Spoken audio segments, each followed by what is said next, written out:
नालों की सफाई हुई, कचरा भी उठा, लेकिन बारिश आते ही कराची डूब गया। आखिर कराची हर बारिश के बाद डूबता है तो क्यों? असल मसला है क्या, खराबी है कहां, ये आपको बताएंगे आज के शो में। लाहौर की बहनें खवातीन के लिए मिसाल बन गईं। दूसरों के रहमो करम पर जिंदगी गुजारने का कोई इरादा नहीं। रिक्शा चलाती हैं, अपना घर चलाती हैं, सब हैरान होते हैं।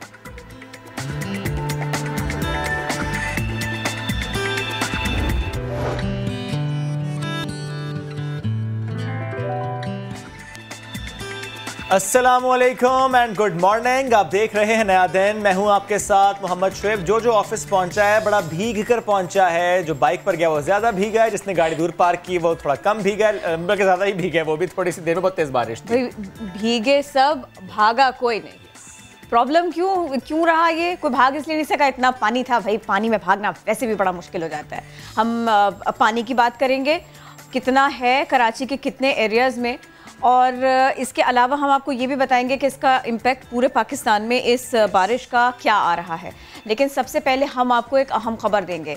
अब से पहले तक मुस्लिम ममालिक जो दहशतगर्दी का निशाना थे, उन्हीं दहशतगर्द कहा जाता था। अगर कोई सफ़ेद फार्म है तो वो नफसियाती तौर पर थोड़ा सा बोझल होगा, वो दहशतगर्द नहीं होगा। न्यूजीलैंड ने सारी की सारी जो मिथ थी ना, ये जितनी भी सारी बातें थी ना, इस सब को फेल किया और इंसाफ किया, और बहुत जल्द किया। 15 मार्च 2019 को एक ऐसा सानिया न्यूजीलैंड में रूनुमा हुआ जिसे कोई नहीं भूल सकता। सानिया क्राइस्टचर्च एक ऐसा वाक़या जिसने दुनिया भर के मुसलमानों को हिला के रख दिया। 2 मसाजिद पर एक दहशतगर्द ब्रिटेन की जानिब से जो है वो हमले किए गए। ऐसे हमले जिसमें 51 यानी कि 51 लोग शहीद हुए। उन्हीं में एक शहीद अरीब अहमद थे, जिनकी उम्र सिर्फ़ और सिर्फ 26 साल उनकी उम्र थी और कराची के रिहायशी थे। वहाँ पर चार्टर्ड अकाउंटेंट फर्म में मुलाजिम थे। फरवरी 2018 को वो गए हैं। 15 मार्च 2019 को सानिया रूनुमा होता है। इस वक्त हम उनके घर पे मौजूद हैं। उनके वालिद से भी बात करते हैं और आपको ये कॉर्नर दिखाते हैं जो उनके वालिद ने अपने कमरे में बनाया है, और ये अरीब से मुताल्लिक है। बचपन से लेके आज तक की तमाम चीज़ें जो अरीब ने इस्तेमाल की, जिनको वो महफूज रख सके, और न्यूजीलैंड में भी जिन चीज़ों को इस्तेमाल कर रहे थे, वो इस तमाम चीज़ें जो हैं वो यहाँ पर मौजूद हैं। चाहे उसमें टूथब्रश क्यों ना हो उनका, चाहे उनके चश्मे क्यों ना हो, या फिर उनकी घड़ी क्यों ना हो जो आखिरी वक्त तक उन्होंने पहनी हुई थी। तो इस तरह की तमाम चीज़ें जो है वो अरीब के वालिद अयाज साहब ने अब तक यहाँ पर संभाल के रखी है। अयाज साहब से हम बात भी करते हैं। सर, क्या समझते हैं, इंसाफ के तकाजे जो वहाँ पे पूरे किए गए हैं कि उस दहशतगर्द को गिरफ़्तार भी किया गया, और क्या तमाम तर चीज़ों को आप कबूल करते हैं कि सही इंसाफ जो है वो किया जा रहा है? देखें, बात यह है कि वहाँ की गवर्नमेंट ने उसको गिरफ़्तार तो कर लिया है, लेकिन मैं नहीं समझता कि उसको वो सज़ाए मौत देंगे, क्योंकि वहाँ पर न्यूजीलैंड के कानून में यह है नहीं। टेररिस्ट है वो, उसने ये जो कुछ भी किया, 51 लोगों को शहीद किया, वो ये समझता है कि शायद 51 लोग शहीद हो गए तो मुसलमान ख़त्म हो गए। ये उसकी भूल है। अल्हम्दुलिल्लाह वहाँ पर मुसलमान जो है उस वाक़े के बाद से रोज़ाना 4 से 5 जो न्यूजीलैंडी हैं वो इस्लाम कबूल कर रहे हैं। अल्हम्दुलिल्लाह इन 51 लोगों का जो खून था ना, वो रायगा नहीं गया। आप अरीब के हवाले से थोड़ा सा हमें बताइएगा। अरीब कैसा आपका बेटा था, फरमाबरदार तो था, आपने अभी हमें सारी चीज़ें बताई, उसकी थोड़ी सी ज़िंदगी हमारे लोगों के साथ, नाजरीन के साथ भी शेयर करिएगा। मेरा बेटा माशाल्लाह से शुरू से बहुत खामोश तबीयत था और अपने काम से काम रखता था। कोई शरारती नहीं था, लेकिन पढ़ने में बहुत अच्छा था माशाल्लाह से। उसकी जो अगर रिपोर्ट्स आप देखें तो वेरी फर्स्ट डे से लेकर अब तक उसका हमेशा बोर्ड पे नाम आता था और वो फर्स्ट डिवीज़न आता था। फिर उसने इंटर किया। इंटर करने के बाद फिर उसने मुझसे कहा कि अबू मैंने, हालांकि उसने पूरी इंजीनियरिंग से किया, तो मैंने कहा तुम एनईडी में चले जाओ। उसने कहा नहीं अबू मैंने सीए करना है। तो मैंने कहा बेटा एकदम से फील्ड चेंज कर रहे हो? कहना नहीं अबू मैंने सीए करना है। मैंने ठीक है। उसने सीए भी किया। अल्हम्दुलिल्लाह बहुत मेहनत करी। सीए इतना आसान नहीं था, लेकिन उस बच्चे ने अपना यानी कि कहीं पर भी आना जाना, शादी ब्याह सब छोड़ दिया था, क्योंकि इनको 12-12 घंटे 15-15 घंटे पढ़ना पड़ता है। उसके बाद फिर इसने सारा फॉर्गसन में इंटर्नशिप करी। इंटर्नशिप में भी ये था कि बच्चा सुबह मेरा 8 बजे जाता था, रात को 2 बजे तक आता था, क्योंकि ये ऑफिस में ऑडिट्स होते थे। तो मतलब बहुत मेहनती बच्चा था, अपनी माँ का बाप का बहुत ही मतलब ख्याल रखने वाला और बहुत ज़्यादा मोहब्बत करने वाला। कॉर्नर के हवाले से बताइएगा जो आपने अपने कमरे में बनाया है, थोड़ा सा बताइएगा। असल में ये मैंने और मेरी बेगम अरीब की वालदा हैं, उनकी ख्वाहिश थी कि हम अपने बच्चे की सारी चीज़ें एक जगह रखें। ताकि हम उसको याद रखें। अव्वल तो वो ज़िंदा है, जितने भी शहीद हैं, शहीद कभी नहीं मरता। अल्लाह पाक ने कुरान शरीफ में फरमा दिया कि शहीद ज़िंदा है, इनको मुर्दा ना समझो। तो बस हमने उसकी यादें हैं और हमें लगता है कि ये हमारे साथ मौजूद है और हमारे साथ हर जगह जगह कदम कदम पे हमारे साथ है। ये है बस। क्या क्या चीज़ें यहाँ पर आपने उसकी जमा की हैं? देखें, यहाँ पर उसकी पहली क्लास से लेकर उसकी रिपोर्ट कार्ड्स हैं सारी, वेरी फर्स्ट डे से। उसके बाद उसके जो वहाँ के बैंक के कार्ड थे, जो उसकी जो बुक्स थी और उसकी घड़ी थी, उसका यहाँ तक कि शेविंग किट्स थी और मतलब एवरीथिंग। और बचपन से उसके कपड़े, उसके जूते, यानी हर चीज़ है उसकी। जी देखिए, मैं आपको यहाँ पर एक चीज़ ये दिखाना चाहूँगा कि उनकी कंपनी की जानिब से, अरीब की कंपनी की जानिब से बाकायदा एक मेमोरी बनाई गई है, in the memories of Areeb के नाम से। और इसमें बाकायदा कुछ ऐसा नहीं कि जी ये तमाम स्टाफ को जो है वो उन्होंने एक जैसी चीज़ जो है वो भेज दी हो। बाकायदा हर स्टाफ मेंबर की जानिब से उसमें बाकायदा लिखा गया है, उसमें कमेंट्स किए गए हैं और बहुत अच्छे कमेंट्स जो हैं वो अरीब के हवाले से जो है वो किए गए हैं। ना सिर्फ ये कहा गया है कि वो अरीब को हमेशा मिस करेंगे, बल्कि उसमें उन्होंने अरीब की तारीफ़ भी जो है वो बहुत की और अपने किस्से जो है वो शेयर किए। तो ये एक बड़ा अफसोसनाक वाक़या, एक दहशतगर्दी की ऐसी कार्रवाई जिसने पूरी दुनिया के मुसलमानों को अफसोस में मुब्तला कर दिया। एक ऐसी कार्रवाई जो कि सोशल मीडिया पे उस दहशतगर्द ने लाइव भी दिखाई। तो इस कार्रवाई की जितनी मजम्मत की जाए कम है। और आज भी उनके घर वाले जो है वो अरीब के दुख के साथ जो है वो ज़िंदगी गुजार रहे हैं। जी बहुत शुक्रिया अहमद रहमान ख़ान, आप इस सिलसिले में गए भी और हमको अपडेट भी किया, यादें आपने शेयर की। ये वाक़या बहुत सारे असरात छोड़ के गया है और अब ये फ़ैसला क्या रंग लेकर आएगा, बहुत इंपॉर्टेंट है इस सब पे बात करना। हमने अब से थोड़ी देर पहले कोशिश की थी कि हम बात करते नायब सदर Pakistan association of New Zealand Asim Mukhtar साहब से। अब वो हमें ज्वाइन कर चुके हैं। अस्सलाम वालेकुम आसिम साहब, कैसे हैं आप? जी अस्सलाम वालेकुम, मैं बिल्कुल ठीक हूँ। थोड़ा सा अयाज अंकल की बातें सुनकर, मैं अयाज अंकल पिछले 1.5 साल से कांटेक्ट में हूँ। मुझे पता है कितनी मुश्किल से उन्होंने अपने इस सारे वाक़े के साथ जो है उन्होंने ओवरकम किया है। अल्लाह ताला उनको बहुत हिम्मत दे, बहुत हौसला दे और इस्तिकामत दे। ऑब्वियसली बहुत बड़ा लॉस है उनके लिए, बहुत बड़ा लॉस है। आपको पता है जब अभी हमारे रिपोर्टर अहमद रहमान खान उनसे जब बात कर रहे थे, गला उनका रुंध गया बुरी तरह, जिसमें ना लफ्ज़ अदा करना छोड़िए, सांस लेना मुहाल होता है जिस जज्बाती कैफियत में। आंसू पिए कैसे, जब्त किया कैसे, इमोशनल हो गया मुझे।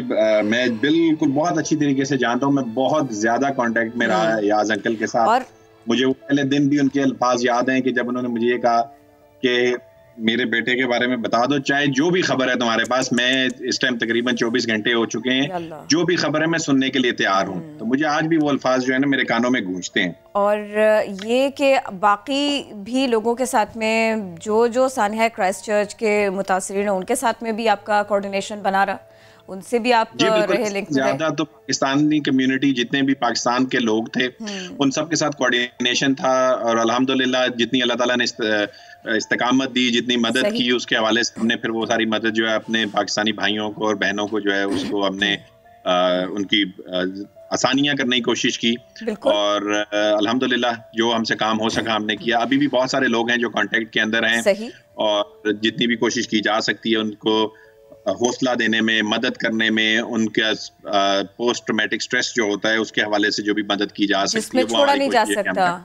ये जो बाद वाले मामलात है ना, जो जहनी और जज्बाती कैफियत होती है डैमेज से गुजरने के बाद, उसमें ना हाथ पकड़ना पड़ता है, उसमें बाकायदा गले लगाना पड़ता है, बहुत हौसला देना पड़ता है।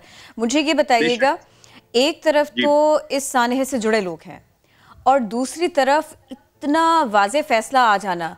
देखिए यहाँ हम तो पाकिस्तान में बैठकर ये उम्मीद कर सकते हैं, ये दुआ कर सकते हैं कि इंसाफ हो, जल्द हो, लेकिन वहाँ से इतना बड़ा फैसला आ जाना ये मुसलमानों के लिए कितनी बड़ी खबर है। ये कितनी आसूदा कर देने वाली खबर है कि पहली बार शायद ऐसा हुआ है कि हमारे जख्म हमको लगने के बाद में कुरेद कर ये कहा नहीं गया कि ये जख्म नहीं है, तुमने खुद कुछ किया है, तुम ही दहशतगर्द हो। ये नहीं हुआ इस बार। लेकिन इस चीज को अगर आप इस तरीके से समझेंगे, ये जो है ये लैंडमार्क प्रेसिडेंट आज सेट होने जा रहा है। दुनिया की हिस्ट्री आज चेंज हुई है। This is the first ever कि जब किसी नॉन मुस्लिम के ऊपर टेररिस्ट के चार्जेस जो हैं वो लगे हैं और उसको टेररिज्म के एक्ट के तहत या टेररिज्म के अंडर उसको सजा हुई है। आज से पहले जब भी ये बात की गई कि टेररिज्म का नाम लिया जाता था तो डायरेक्टली उसको रिलेट किया जाता था मुसलमानों के साथ, इस्लाम के साथ, और हमेशा प्रोपेगेंडा किया जाता था। जो भी इंडिविजुअल आइसोलेटेड एक्ट भी हुआ करते थे, अगर कोई मुसलमान उसके अंदर इन्वॉल्व भी था तो वो भी इस्लाम के साथ जोड़ा जाता था और उसके बहाने उसको 1.2 बिलियन मुस्लिम्स के साथ जोड़ा जाता था। तो आज ये बात खुलकर सामने आ गई।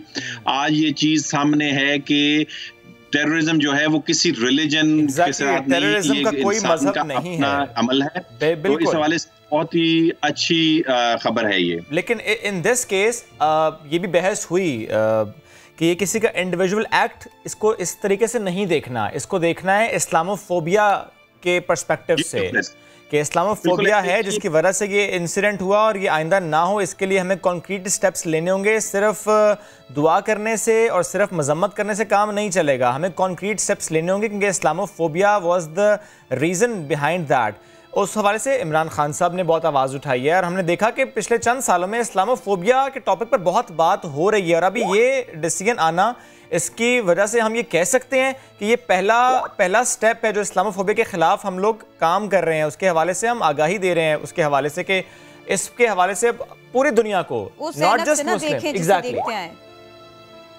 बिल्कुल ऐसा ही है। इस्लामोफोबिया जो है एक पूरा नैरेटिव बिल्ड किया गया, 2000 से स्टार्ट किया गया, इसका एक पूरा नैरेटिव बिल्ड किया गया और जिसमें ये कोशिश ये की गई थी कि मुसलमानों को कमतर दिखाया जाए, मुसलमानों को एक ऐसी मखलूक दिखाया जाए जो कि शायद तबाही ही चाहती है, मुसलमानों को ऐसा बताया जाए कि जो किसी का भला नहीं चाहते। एक पूरा का पूरा नैरेटिव बिल्ड किया गया, उसके ऊपर एक प्रोपेगेंडा किया गया, कैंपेन थी, पैसा लगाया गया और उसको नाम अब आकर लोगों ने उसको समझना शुरू कर दिया कि इस्लामोफोबिया है।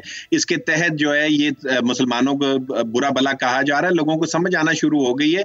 अगर आप देखें कि ये जो इस किस्म के जो फोबियाज हैं उसके ऊपर बात भी होना शुरू हो रही है, जो रेसिज्म है उसके ऊपर बात हो रही है। अगर आप देखते हैं कि ब्लैक लाइव मैटर्स के अंदर भी जो बातें हो रही हैं, जहां पे व्हाइट सुप्रीमेसिस्ट की बात की जा रही है, तो लोगों को अब खुलकर सामने आना शुरू हो गया है कि जो लोग जिन लोगों को पिसाया जा रहा है, जिन लोगों को के ऊपर जुल्म किया जा रहा है, उन्हीं को दुश्मन बनाकर दिखाया जा रहा है। ये एक पूरी सोची साजिश है और उस साजिश के अंदर बहुत ज्यादा जो व्हाइट सुप्रीमेसिस्ट है, मैं तमाम व्हाइट्स की बात नहीं करता, जो व्हाइट सुप्रीमेसिस्ट इस किस्म के ख्यालात रखते हैं, जिसमें ये ब्रेंट टेरेंट भी एक था, इसको इस हवाले से जो है ये अल्हम्दुलिल्लाह एक अच्छा लैंडमार्क डिसीजन है जिसकी वजह से हेल्प मिलेगी लोगों को ये सोचने में और समझने में। ये हमें सीखना पड़ेगा, ये देखना पड़ेगा।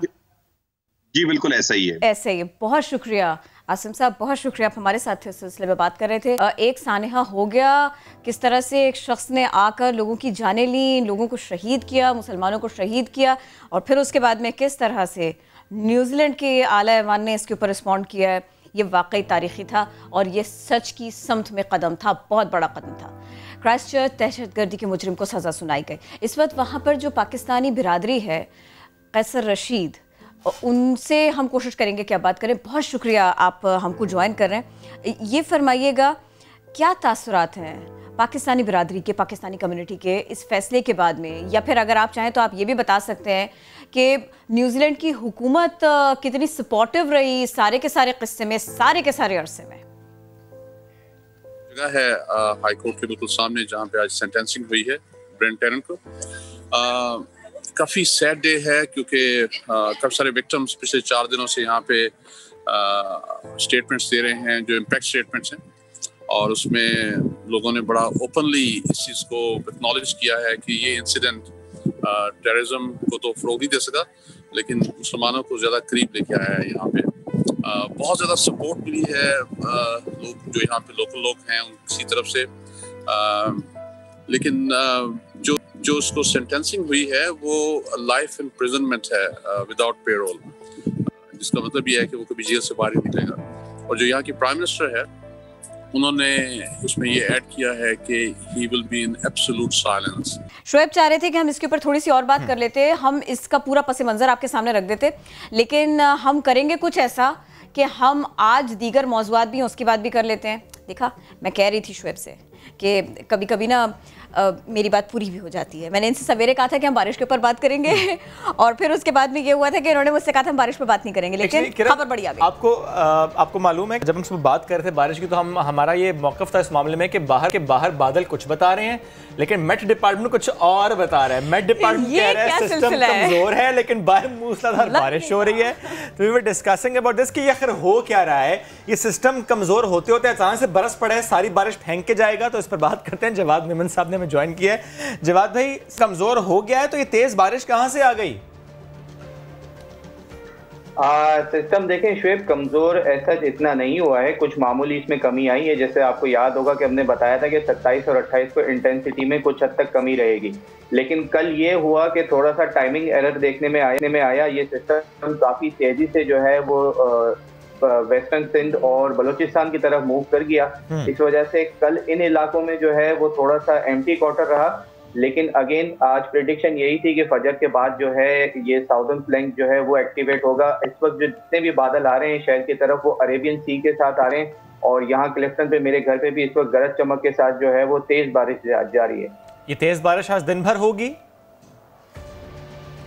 तकरीबन कुछ ऐसे ही देखने में आएगा क्योंकि कंटिन्यूस जो है वो अरेबियन सी से जो है अब बादल आना शुरू हो गए हैं। साउदर्न एरियाज में जो है ये बारिश ज्यादा है, सदर, क्लिफ्टन, डिफेंस, और ये आहिस्ते आहिस्ते जो है दोपहर तक जो है ये शहर के अक्सर इलाकों में फैल जाएगी। वैसे तो शहर के काफी इलाकों से जो है वो तेज बारिश के अपडेट्स हैं, लेकिन ये मजीद सिस्टम फैल जाएगा। अभी मजीद सिस्टम फैलेगा, मजीद बारिश होगी, ज्यादा पानी आएगा। ऑलरेडी बहुत मसाइल हैं कराची में, वो इलाके जहां पर पानी बहुत ज्यादा जमा है। That is the reason I am going to ask this question कि जो हम बात करते हैं ट्रिपल फिगर की बारिश, यही एक्सपेक्ट कर रहे हैं हम आज भी? क्योंकि जाहिर है लोग बहुत परेशान हैं। कुछ हद तक कह सकते हैं कि कुछ एरियाज जो है शुएब ट्रिपल फिगर तो हो सकता है आज टच कर जाएं, वरना ये है कि एटलीस्ट 70 to 80 मिलीमीटर। लेकिन इस दफा जो ज्यादा जोर है वो साउदर्न एरियाज में है। जिस तरह पिछले स्पेल्स में हमने देखा कि नॉर्दर्न और ईस्टर्न एरियाज में ज्यादा था, सरजानी और मेमार वगैरह की साइड पे, लेकिन अब ये जो स्पेल आया है ये अब साउदर्न एरिया की तरफ, ठीक है, यानी समंदर के पास ज्यादा बारिश होगी, क्लिफ्टन, डीएचए इलाके यहाँ पर ज्यादा बारिश होगी। क्यों ना आप टेरेस पर चलें किरण, कि वहां पर एक नेचुरल वेदर बता रहे हैं। एग्जैक्टली, मेरे पास आ जाए। भाई होता ये है कि जब मैं दफ्तर आती हूँ तो मैं और हमारी साथी अनकर आयशा अंसारी, बस ऐसा होता है कि मैं आ रही होती हूँ और वो जा रही होती हैं। कभी कभी ये भी होता है कि मेकअप में हम लोग थोड़ा सा बातचीत कर लेते हैं, दोनों का मेकअप, मेरा शुरू हो रहा होता है मेकअप, उनका वाइंड अप हो रही होती है वहाँ पर चीज़ें, तो हम एक दूसरे की तारीफ ज़रूर करते हैं कि आहा हा किरण आपने कितना अच्छा लिप कलर लगाया, मैं कहती हूँ आहा हा कितने अच्छे शेड्स हैं। और फिर उसके बाद में आजकल हमने ये शुरू किया, हम एक दूसरे से शर्त रख लेती हैं कि किसका मेकअप जो है ना वो ख़राब होने जा रहा है। कौन है जो बारिश में बाहर निकलेगा आज। तो एक बार फिर यही हुआ। आयशा अंसारी टेरेस पर है। अस्सलाम वालेकुम। वाओ, वालेकुम अस्सलाम। बरसाती भी थी, छतरी भी ले ली, बच गया मेकअप। इसका मतलब है बहुत तेज बारिश हो रही है। तेज हो गई। जी जी बिल्कुल, आपने सही समझा।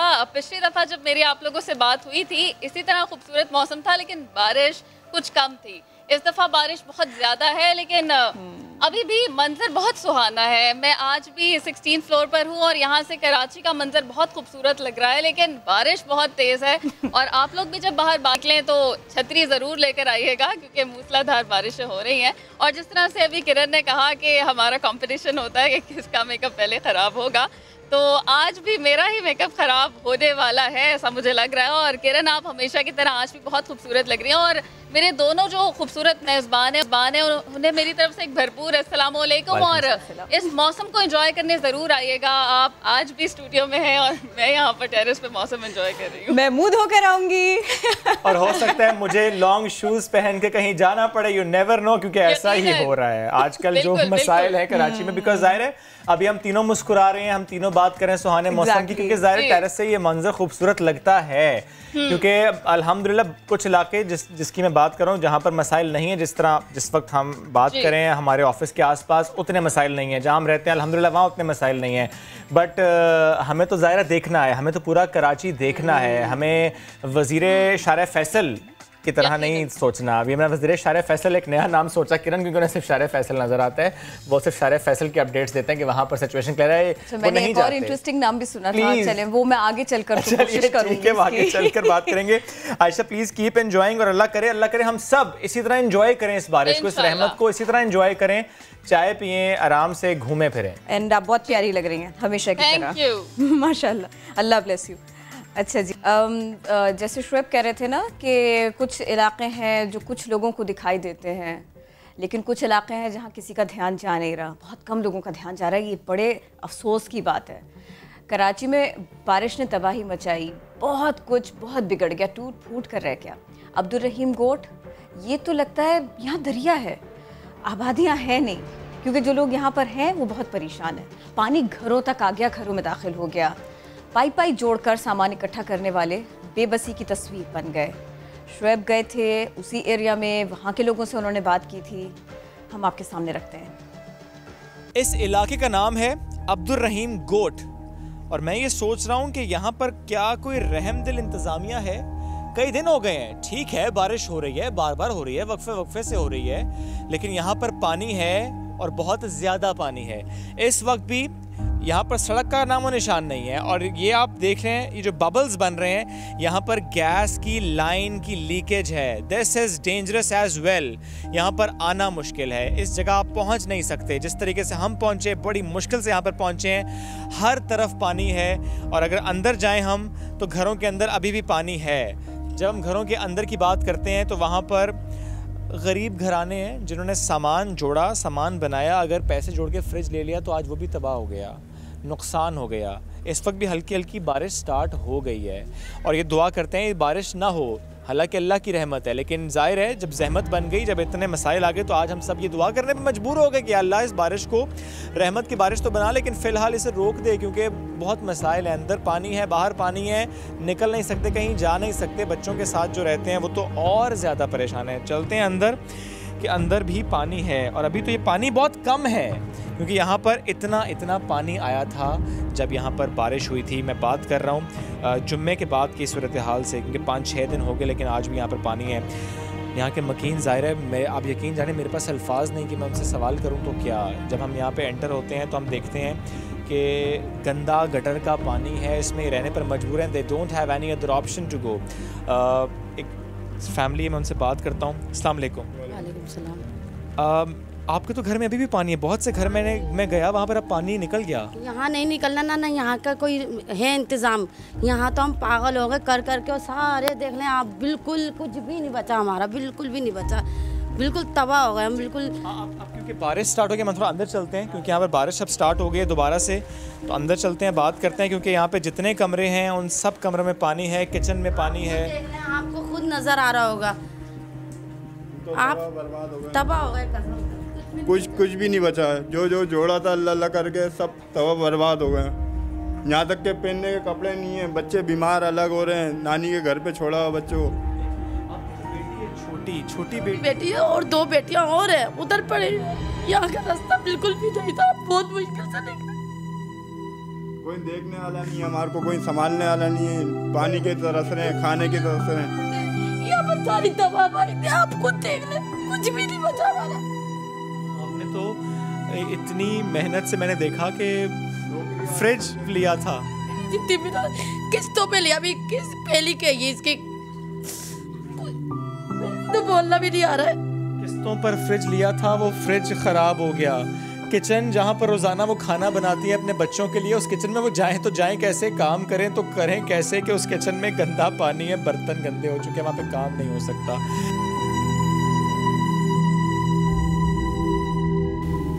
हमेशा की तरह उतना ही पानी आया या इस साल ज्यादा पानी आया? इससे ज्यादा आया, इस साल ज्यादा, अब के ज्यादा आया। पहले आया था तो कम आया था, लेकिन ये लोग का पानी तो भरा ही रहता है। आप मुझे बताइएगा, ज़ाहिर है आप भी यहाँ पर रहती हैं, घर में कितना पानी आया? बहुत पानी आया, जाके देखें तो सही, गलियों में तो निकलने का हमारे रास्ता ही नहीं है। मैं आपसे क्या बोलूं, अल्फाज ही नहीं है कुछ बोलने के लिए, अल्फाज खत्म हो चुके हैं। ना रात में सो सकते हैं, ना दिन में सो सकते, ना लाइट है, ना पानी है, ना गैस। जो हुकूमती नुमाइंदे हैं उनकी तरफ निगाहें आज भी हैं, क्योंकि जिनको वोट दिया था उनसे उम्मीद लगाई है। एक खातून है अपने बच्चों के साथ मुख्तलिफ बैग्स बनाकर यहाँ से जा रही हैं। उनसे मैं बात भी करता हूँ कि कितने मसाइल थे कि उन्होंने ये फ़ैसला लिया यहाँ से जाने का। अस्सलाम वालेकुम। वालेकुम अस्सलाम। आपने यहाँ से जाने का फ़ैसला किया, बच्चे आपके साथ, सब ने बैग्स उठाए हुए हैं, यानी ये बड़ा मुश्किल फ़ैसला होता है अपना घर छोड़ के कहीं जाना, भले भाई के घर जाना, किसी रिश्तेदार के घर जाना। कितने मसाइल हैं यहाँ पर इस पानी के अलावा? देखिए, मैं एक हफ्ते से तकरीबन 5 दिन जैसे हो गए, आर्मी आ रही है, कश्तियों में लोगों को बिठा रही है, छोड़ दे रही है, खाना पहुँच जा रहा है किसी किसी के घर, किसी के नहीं भी पहुँच रहा, लेकिन तमाम घरों को नहीं पहुँच सकता ये। तो क्या ये मसले का हल है? प्रॉपर हल ये है, यहाँ गटर्स लाइन, ये नाले बनने चाहिए, सेवरी सिस्टम होना चाहिए कुछ। हम 5 साल से यही परेशानी उठा रहे हैं। हब डैम का पानी डैम खुल जाता है, पीछे सैलाब आ जाता है। यहाँ पर लाइट नहीं है, प्रॉपर गैस नहीं है। यहाँ पर 1500 रुपये में कुंडा चल रहा है, वो लोग मीटर लगने नहीं दे रहे हमारे। हम एक हफ्ते बगैर लाइट के गुजारा करते हैं। अब बताएं, लाइट नहीं होगी तो घर में पानी होगा? घर में पानी नहीं है पीने का।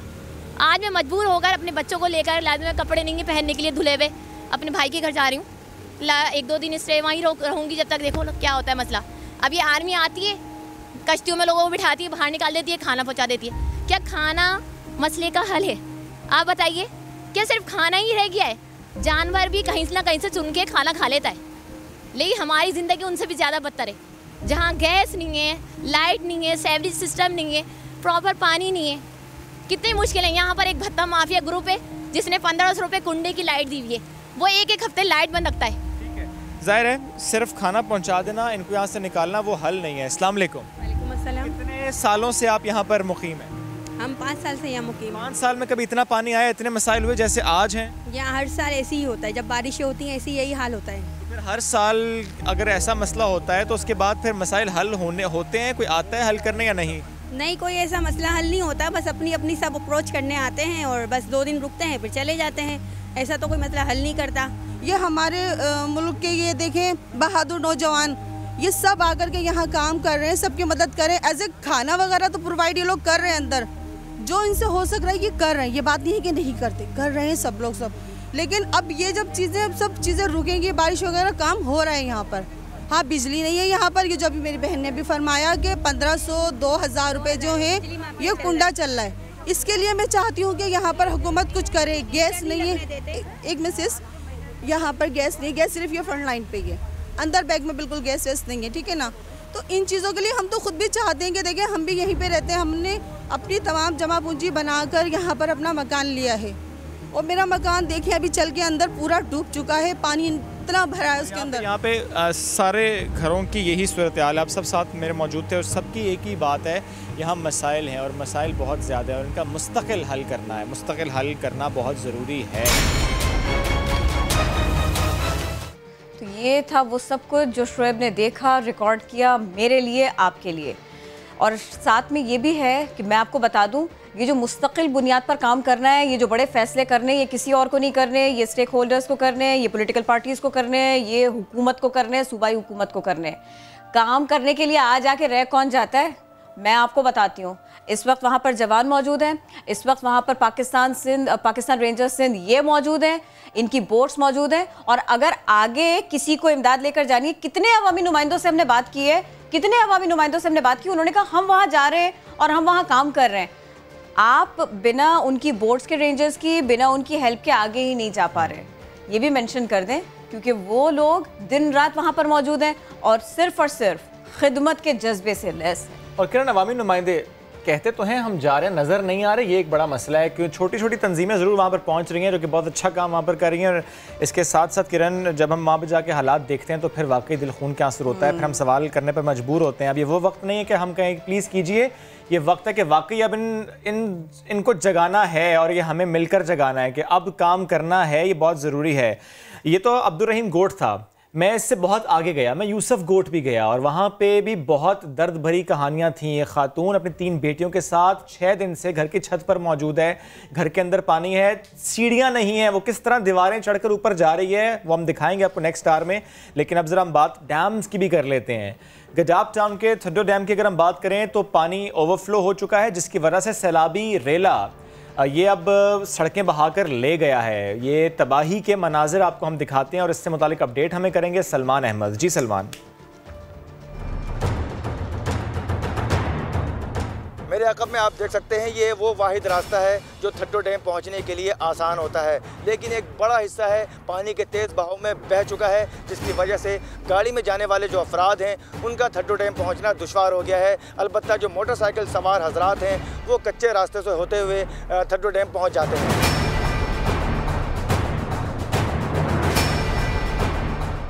अगर रफ्तान आगाज आज रात को बारिश हो गया या सुबह हो गया, इसका टूटने का ख़तरा भी है भाई। कितना आगे घर है, सब कुछ है, ये सारा मिट जाएगा सब कुछ। यही कहना चाहता हूँ कि ये बहुत, अगर ये शिकाब बढ़ गए हैं, ये अगर टूट गए, डैम टूट गया तो बहुत आगे जो गांव भी है जो ना सारे ले डूबेगा और शहर में भी पानी चला जाएगा। ये जो ना टूट गई है, अभी मज़ीद बारिश हो गई तो ये डैम टूट जाएगा। यहाँ पे शिकाब पड़ चुके हैं। आप आगे भी आपने रोड देखा होगा, वो भी टूट गया पानी की वजह से। आगे जो गाँव है वो भी डूबेंगे और आगे आगे जो भी रास्ते में गांव हैं, जो नदी के पास गांव वाले, वो भी डूब जाएंगे इस पानी की वजह से। खुदा ना खाता ये फट गई ना तो ये सारा का सारा ये शेर डुबा के निकल जाएगा। ये गोट तो एक लेवल करके चला जाएगा। देखो ये माशाल्लाह ओवरफ्लो हो गया। ये गड्ढाब के लिए, ज़मीनों के लिए अच्छा पानी है, नुकसानदेह वैसे नहीं है बिल्कुल भी, क्योंकि सिर्फ यहाँ पर मसला होता है कि आगे जो देहात है उनका आपस में रब्ता जो है वो सिर्फ मुनक़ता हो जाता है। वैसे तो कुछ नुकसान तो बिल्कुल अल्हम्दुलिल्लाह कुछ भी अल्लाह का शुक्र नहीं हुआ है। ये आपके सामने सुपर हाईवे से 25 किलोमीटर की मसाफत तय करने के बाद आखिरकार दुश्वार गुजार रास्तों से होते हुए हम थड्डो डैम पहुँचे। यहाँ पर इसकी गुंजाइश है 37 फीट ओवरफ्लो की, लेकिन ये 37 फीट से ओवरफ्लो हो चुका है। अगर मज़ीद बारिशें होती हैं, जो कि महकमा मौसमियात की जानिब से इम्कान भी जाहिर किया गया है, तो यहाँ पर जो आबादी है उसे बड़ा नुकसान पहुँच सकता है। और सड़कें तो वैसे ही थड्डो डैम का जो ओवरफ्लो हुआ था सैलाबी रैली की शक्ल में जो पानी गया है उसने बड़ी तबाही मचा दी है। शगाफ पड़ा, उसकी वजह से ये मसाइल हैं, और शगाफ पहले भी पड़ा था, उसको पुर किया गया था। काम हो रहा है, आर्मी की टीम्स वहाँ पर मौजूद हैं, काम किया जा रहा है। बढ़ते हैं आगे कराची ही की बात करते करते कि कराची का हुलिया है कैसा, क्योंकि इस बारिश ने भी हुलिया बिगाड़ा है। यूँ तो जितनी बारिशें हुई हैं वो हुलिया बिगाड़ती ही चली आ रही हैं, क्योंकि काम हो नहीं रहा और काम ख़राब ज़्यादा हो रहा है। ख़ास तौर पर अगर हम बात करें पसमानदा इलाकों की तो बुरी तरह मुतासर हैं। ऐसा ही इलाका ज़िला गरबी में भी है। मंगू पीर का इलाका है, मुल्ला जाम गोट। यहाँ के मकीन गुज़श्ता एक हफ्ते से घरों में महसूर है और ज़ाहिर है उनके पास ऑप्शन ही नहीं है, वो कैसे निकलेंगे बाहर निकलते हैं तो सिर्फ बारिश का पानी नहीं है, सूरज का गंदा पानी है। मुल्ला जाम गोट के मकीनों की रुदाद हमें बताएंगे खुर्शीद आलम। मैं इस वक्त मौजूद हूँ मंगो पीर के इलाके में मुल्ला जाम गोट में। 1100 से ज़ायद घरों पर मुश्तमिल ये आबादी गुज़श्ता एक हफ्ते से पानी में घिरी हुई है। बारिश के पानी के साथ साथ गंदा पानी भी इलाके की गलियों में और घरों में मौजूद है। इलाके के लोगों के मुताबिक 200 से ज़ायद घराने ऐसे हैं जो यहाँ से नकल मकानी भी कर चुके हैं। यहाँ के लोग किस अज़ियत से ज़िंदगी गुजार रहे हैं और क्या महसूस करते हैं, जानते हैं उनकी कहानी उन्हीं की ज़बानी। अभी गली में से आया हूँ, इतना पानी। मैं यहाँ से अभी इनके नानी के लेके जा रहा हूँ। यहाँ पर पानी बहुत गंदा भर गया है और गटर का पानी टैंक के अंदर भी आ गया है, इस वजह से यहाँ से जाना पड़ रहा है। दिनों से यहाँ पे बहुत परेशानी है, दुश्वार है, बिल्कुल लोग घरों से नहीं निकल सकते। काफ़ी लोग पर खाने पीने की चीज़ें भी घरों में लाना मुश्किल हो गया है। सर गंदे पानी से बहुत हालात ख़राब हैं, नहाने का पानी भी नहीं, घरों के अंदर किस तरीके से गुजारा कर रहे हैं अल्लाह जानता है। घर के जो अंदर जो टैंक है उनमें गंदा पानी है, वो पानी पी रहे हम, कोई पूछने वाला नहीं है, बस गरीब बंदे में क्या करें। मुल्ला जाम गोट में इस वक्त हम एक साहब के घर के बाहर मौजूद हैं जो अपने घर के बाहर दहलीज पर खड़े हैं। हम उनसे मालूम करते हैं, सर कैसे गुजारा कर रहे हैं और क्या लग रहा है आपको, क्या एहसास आते हैं आपके इस वक्त? सब गुजारा क्या करना, आना जाना मुश्किल है, बच्चे बीमार पड़े हुए हैं, टाइफाइड हो रहा है, मलेरिया और बुखार हो रहा है, इतने जरासीम है यहाँ पर। चलो जरा मैं तो समझता हूँ कि कराची का बिजनेस सही है, आप इटली के बिजनेस को भूल जाएँ, ये बेहतरीन बिजनेस सही है। से बारिश और गंदे पानी में घिरे मुल्ला जाम गोट के मकीन सवाल करते हैं कि ज़्यादा बारिश हुई तो ज़्यादा पानी आया, लेकिन अब ये पानी निकालेगा कौन? इस सवाल का जवाब उन्हें जल्द मिल जाए तो ज़्यादा बेहतर है। कैमरामैन कामरानुद्दीन के साथ खुर्शीद आलम, समा, कराची। तो जनाब हुआ कुछ ये भी कि कराची में बारिश हुई और सैलाब आया कहाँ? सोशल मीडिया पर। कुछ झूठी वीडियोस थी, कुछ सच्ची वीडियोस थी, झूठे कैप्शंस के साथ थी, और कुछ पे पीछे आवाज़ भी चल रही थी कि भाई ये देखिए ये रहा कराची, जबकि वो कराची नहीं था। और उसके बाद क्या हुआ, लोगों ने थोड़ा सा भी दिमाग नहीं चलाया। शेयर करने से पहले तो बहुत सारे आपके पास में ऑप्शंस होते हैं, लेकिन सबसे पहला ऑप्शन होता है कि आप थोड़ा सा दिमाग का इस्तेमाल कर लें। यही तो नहीं करना। अच्छा, शेयर करते हैं जब आगे से आप उन्हें कहते हैं ना कि भाई ये फेक है, तो कहते हैं हाँ आपको इसीलिए भेजी थी कि आप चेक करके बता दें। चेक करके बताते हैं। यार मैं क्या हूँ जो चेक करने, किरण से अगर कोई पूछे हमने थोड़ी चेक करना, आप खुद अपना दिमाग इस्तेमाल करें। इसका नुकसान बहुत ज़्यादा। किरण, जब मैं कल यूसुफगोट गया, मैं स्पेशली उसकी बात करना चाहूँगा यहाँ पे, जब खातून ये कह रही हो कि हब डैम का पानी यहाँ पर आ जाएगा, जो कि वहाँ से बहुत दूर है। जब एक खातून के मगरमच्छ आ जाएंगे जो मंगो पीर के हैं, दैट इज अगेन फेक। कोई कहते हैं सांप आ गया, कोई कहे पता नहीं क्या कुछ यहाँ पर आ जाएगा। लोग वहाँ पे लिटरली रातों को नहीं सो पाए just because of these fake and unverified news. ये जो सैलाब है ना झूठी खबरों का, आपको दिखाते भी। परहेज कीजिए, झूठी खबरें फैलाने से परहेज कीजिए। बढ़ते हैं आगे। नर्सरी की फर्नीचर मार्केट का अहवाल आपके सामने रखते हैं अशरफ खान की इस रिपोर्ट में। सारे ख्वाब हुकूमत की नाअहली के बाइस बह गए।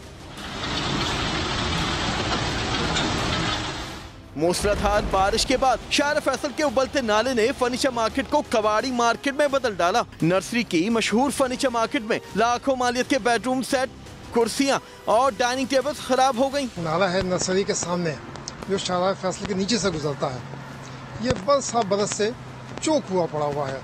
अब होता ये है कि हम जब शिकायत करने जाते हैं वो थोड़ा बहुत उसमें से निकाल देते हैं, मामूली सा काम। 350 दुकानों पर मुश्तमिल नर्सरी की फर्नीचर मार्केट तबाही का मंजर पेश कर रही है, मगर हुकूमत की तरफ से कोई मदद नहीं आई। दुकानदारों ने अपनी मदद आपके तहत मशीनों के जरिए पानी निकाला। अब 8 दिन बाद विजिट कीजिएगा, वो 8 दिन बाद भी यही हाल नजर आएगा।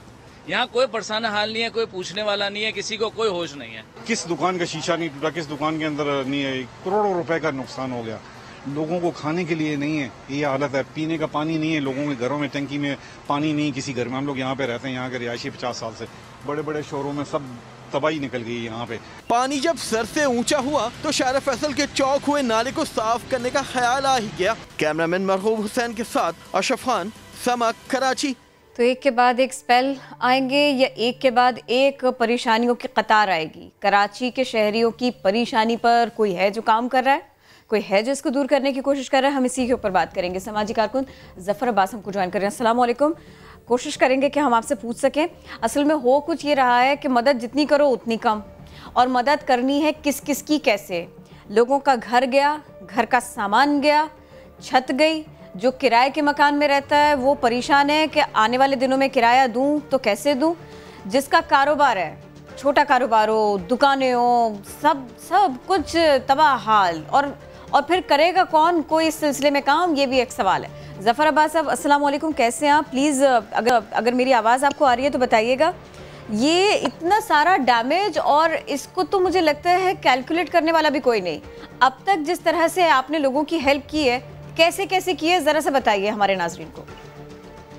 देखें, हम पिछले 15 दिनों से मुख्तलिफ इलाकों में पका हुआ खाना भेज रहे हैं, जहाँ जहाँ लोग फंस रहे हैं, कभी कोई इलाका कभी कोई इलाका। अभी इस वक्त सरजानी टाउन में हम सारी अपडेट डाल रहे हैं, अपने फेसबुक पे भी डाल रहे हैं किस तरह से पका हुआ खाना तैयार हो रहा है। कई 100 देखें जा रही हैं, ओपन हम दिखा भी रहे हैं किन कैटरिंगों में पक रहा है, कितने बड़े पैमाने पे। जिसको चाहिए हमसे रब्ता करें। सॉरी जफर भाई, आपकी बात कट रही है। मुझे प्लीज ये भी बताइएगा कि ये आप काम तो आप बहुत अच्छा कर रहे हैं, लेकिन ये काफी नहीं है। शोएब भी वहां गए थे, और मसला ये है कि वहां से लोगों को निकाला जाए। जहां पानी नहीं है, जहां लाइट नहीं है, जहां गैस नहीं है, वो मसला इसी तरह से हल हो सकता है कि उन्हें मूव कराया जाए। अब मुझे बताइए कि क्या इस सिलसिले में भी काम कर रहे हैं आप? देखिए, मैं जिस दिन से हैवी बारिश हुई अपील कर रहा हूँ कि इन लोगों को स्कूलों में शिफ्ट किया जाए। वहाँ के लिए अगर गद्दे और दीगर चीजें चाहिए होंगी वो हम देने को तैयार हैं। पंखे लगा देंगे, लाइटें लगा देंगे, लोगों की जिंदगियों में आसानियां पैदा करें। लेकिन बात यह है कि जिन हुक्मरानों ने बड़ी मंसूबाबंदी के साथ इतने सालों की मेहनत से तबाह किया है इस सूबे को, इस शहर को, तो वो क्यों इंटरेस्ट लेंगे इस बात में? वो तो कहते हैं हमें कराची से मोहब्बत है जफर भाई। लेकिन मुझे ये बताएं कि जिस तरह आपने भी कहा कि स्कूलों में शिफ्ट करें, ये बड़ा अच्छा स्टेप है, लेकिन इस वक्त मामला ये है जफर भाई, मैं जब वहाँ पर गया, सिर्फ खाने की बात नहीं है, वहाँ पर अब उनका सारा सामान ख़राब हो चुका है, कपड़े भी नहीं है उनके पास, वो इतने परेशान है। और वहाँ पर पहुँचना घर घर ये भी बहुत बड़ा चैलेंज आपके लिए होगा, बिकॉज अब तो कश्ती पर ही जाना पड़ता है वहाँ पर, और ज़ाहिर इतनी कश्तियाँ भी नहीं है। हम बड़े वाले ट्रक इस्तेमाल कर रहे हैं अपने और उसी के अंदर खाना जा रहा है। वो एक बार उतार के खाना, वो ट्रक वापस आता है। हमारे लड़के रस्से बांध के, क्योंकि इस शहर के अंदर बदकिस्मती ये है कि दुनिया का तीसरा बड़ा शहर है लेकिन गटर खुले में। बिल्कुल। उस बेचारे बच्चे को जो गुलशन इकबाल में रहता है, फेडरल एरिया में रहता है, लियाकताबाद में रहता है, और रेस्क्यू करने हमारे साथ गया है सरजानी टाउन। उसका क्या कसूर है कि वो उस इलाके के गटर में डूब के मर जाए? हम उसके वालिदैन को क्या बताएंगे तुम्हारा बच्चा दूसरों के लिए खाना लेकर गया था और ये ले उसकी लाश हम ले आए? तो बात ये कि शहर के साथ तो वो जुल्म किया गया है, वो जुल्म किया गया जिसकी मिसाल मिलती ही नहीं है। और अभी फिर पेशन गोई हो गई। कल रात तक चल रहा था, बारिश शायद आगे चली गई है, दबाव कम हो गया है, समंदर में चले गए बादल, लेकिन अब तो सुबह 6 बजे फिर बारिश शुरू हो गई है। मैं तो जिस तरह से इन हुक्मरानों ने इस शहर का बेड़ा गर्क किया, लेकिन इस शहर के अंदर जितनी गलाजत थी रोडों पे, कचरा कुंडियों पे, 10 साल का कचरा, बीमारियां, वो सब पानी के जरिए लोगों के घरों में मौजूद है इस वक्त। क्या होगा उन लोगों का इस पानी के उतरने के बाद? क्या होगा? उनकी दीवारें, उनके घर, वो जरासीम, वो बीमारियां उनका मुकद्दर बन जाएंगे। सही, क्योंकि उनके ऊपर ये जालिम हुक्मरान मुसल्लत है। यही पूछना चाह रही थी मैं जफर भाई। ये देखिए, एक तरफ तो देखिए बारिश हो रही है, एक के बाद एक स्पेल आ रहे हैं, डैमेज पर डैमेज हो रहा है। दूसरी तरफ बात ये है कि इन इलाकों को फिर साफ किया जाए, बिल्ड किया जाए, रीबिल्ड किया जाए। कौन साफ करेगा? कैसे? कौन करेगा? कौन लोग आएंगे? कौन से इदारे आएंगे? यानी कराची में अगर बारिश हो जाए, गंदगी हो जाए, कीचड़ हो जाए, तो धूप निकलने का इंतजार कीजिए, हवाएं चलने का इंतजार कीजिए, नहीं, मदद नहीं आ सकती। कराची में गंदगी है, कराची में कीचड़ है। कराची के नालों का फुजला जब साफ किया जाता है तो नाले के बाहर रख दिया जाता है, थोड़े अरसे में दोबारा वो अंदर चला जाता है। बात समझे, यहाँ पर कराची के साथ जो हो रहा है वो सबको नजर आ रहा है, कुछ छुपा हुआ नहीं है। कभी यहाँ बारिश के नाम पे लोग मरते, कभी यहाँ पर और मामलात में मरते हैं। मैं नहीं बोल सकता, बाद मामलात में मुझ पे पाबंदी है। इस शहर के साथ जो जुल्म किया जा रहा है, पूरा शहर माफियाज के हवाले है।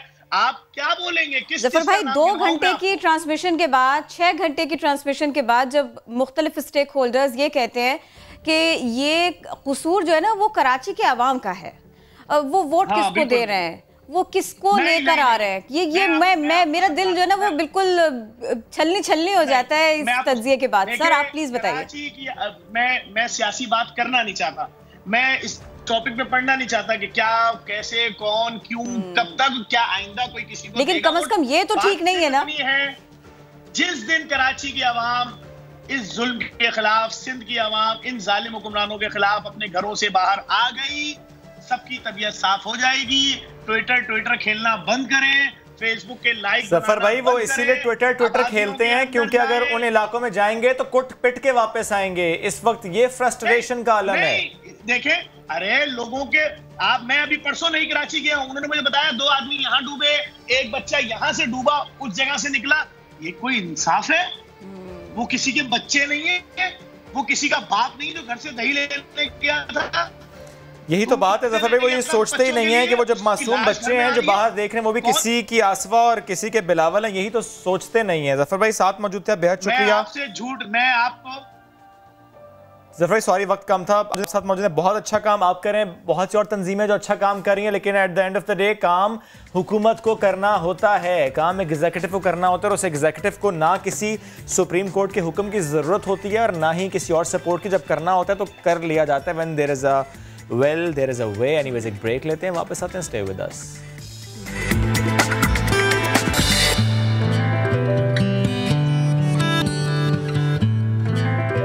Welcome back. इस वक्त पूरे मुल्क में बारिशें हो रही हैं, मैक्सिमम इलाकों में बारिशें हो रही हैं। आप रावलपिंडी की बात करें, आप नॉर्दर्न एरियाज़ की बात करें, आप सेंट्रल पंजाब की बात करें, हर तरफ सिचुएशन कुछ ऐसी ही है। हमने आज प्रोग्राम में कराची का तस्करा किया, अब ज़रा हैदराबाद आपको लेकर चलते हैं कि वहाँ पर क्या सिचुएशन है। वहाँ पर भी दरियाए हैदराबाद है जनाब, क्योंकि कश्तियाँ चल रही हैं। जहाँ पर जाना है कश्ती की सवारी के बाद ही जाना है, कश्ती में बैठ कर ही जाना है। इलाका मकीन घरों में कैद होकर रह चुके हैं, छतों पर मौजूद हैं, कहीं निकल नहीं सकते। पवन कुमार हमें ज्वाइन करें, उनसे बात करते हैं। पवन, सबसे ज़्यादा मसाइल हैदराबाद में किस जगह पर हैं?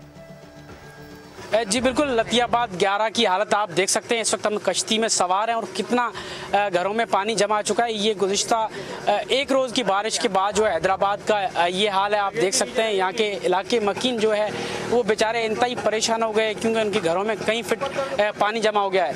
हम इस वक्त कश्ती में मौजूद हैं। आप अगर देखें तो यहाँ पर मेरा कैमरामैन कामरान खान आपको घरों की हालत दिखा सकता है। कामरान, आप दिखाएंगे ये घरों में कितना पानी है। पूरी जो घर है वो यहाँ पर पानी में आ चुका है, ज़ेर आब आ चुके हैं घर। यहाँ के इलाके मकीन हैं इन घरों के, वो यहाँ से मुंतकिल होकर महफूज जगह पर जा चुके हैं। एडी की जानिब से भी जो है वो रेस्क्यू का अमल शुरू किया गया है। यहाँ के जो इलाके मकीन हैं उनको महफूज मकामात पहुँचाने के लिए जो यहाँ पर कश्ती में लेकर कई महफूज जगह पर पहुँचाया जा रहा है। जो भी यहाँ पर तकरीबन 250 से 300 घर है, तकरीबन 50-60% जो कि यहाँ के इलाके मकीन है वो दूसरी जगह पर चले गए। ये हालत है। तकरीबन 7 से 8 फीट पानी यहाँ पर अभी भी हम कश्ती में, आप ये सारे मंजर देख रहे हैं। सामने आप देख रहे हैं कि ये एक और कश्ती है जिसमें मोटरसाइकिल भी है और घर का जो दीगर सामान है वो भी लाया जा रहा है। यहाँ पर कुछ लोग भी बैठे हुए हैं। घर का जो दीगर सामान है वो भी कहीं महफूज जगह पर लाया जा रहा है। यहाँ पर आप तमाम तर सूरत देख रहे हैं अपने हाथों से कि कितना फिट पानी जो है यहाँ पर जमा हो चुका है। यहाँ के जो इलाके मकीन है वो यहाँ से जो है वो महफूज मकामात पर जा चुके हैं। ये जो इलाका है गंदे नाले का मंजर पेश कर रहा है, तालाब का मंजर पेश कर रहा है। 2 दिन हो चुके हैं वासा की इंतजामिया की जानिब से नकासी का जो इंतज़ाम है वो उसको यकीनी नहीं बनाया गया। ये जो बारिश के पानी के साथ जो गंदा गटर का पानी है वो यहाँ पर आ चुका है। और अगर घरेलू चीज़ों की बात की जाए, यहाँ पर किचन में जो भी चीज़ें हैं, बिस्तर है, चारपाई है, पूरा फर्नीचर है, फ्रिज टीवी वो जल चुके हैं। बिजली, यहाँ पर बिजली की भी लोड शेडिंग है।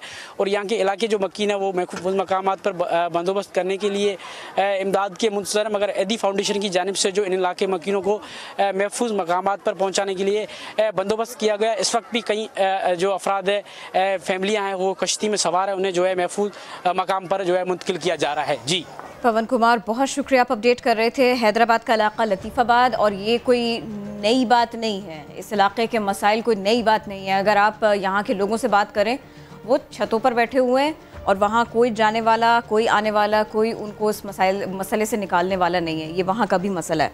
ये जो बारिश हो रही है, शुएब बता रहे थे मुख्तलिफ इलाकों के बारे में, पाकिस्तान भर की बात बता रहे थे।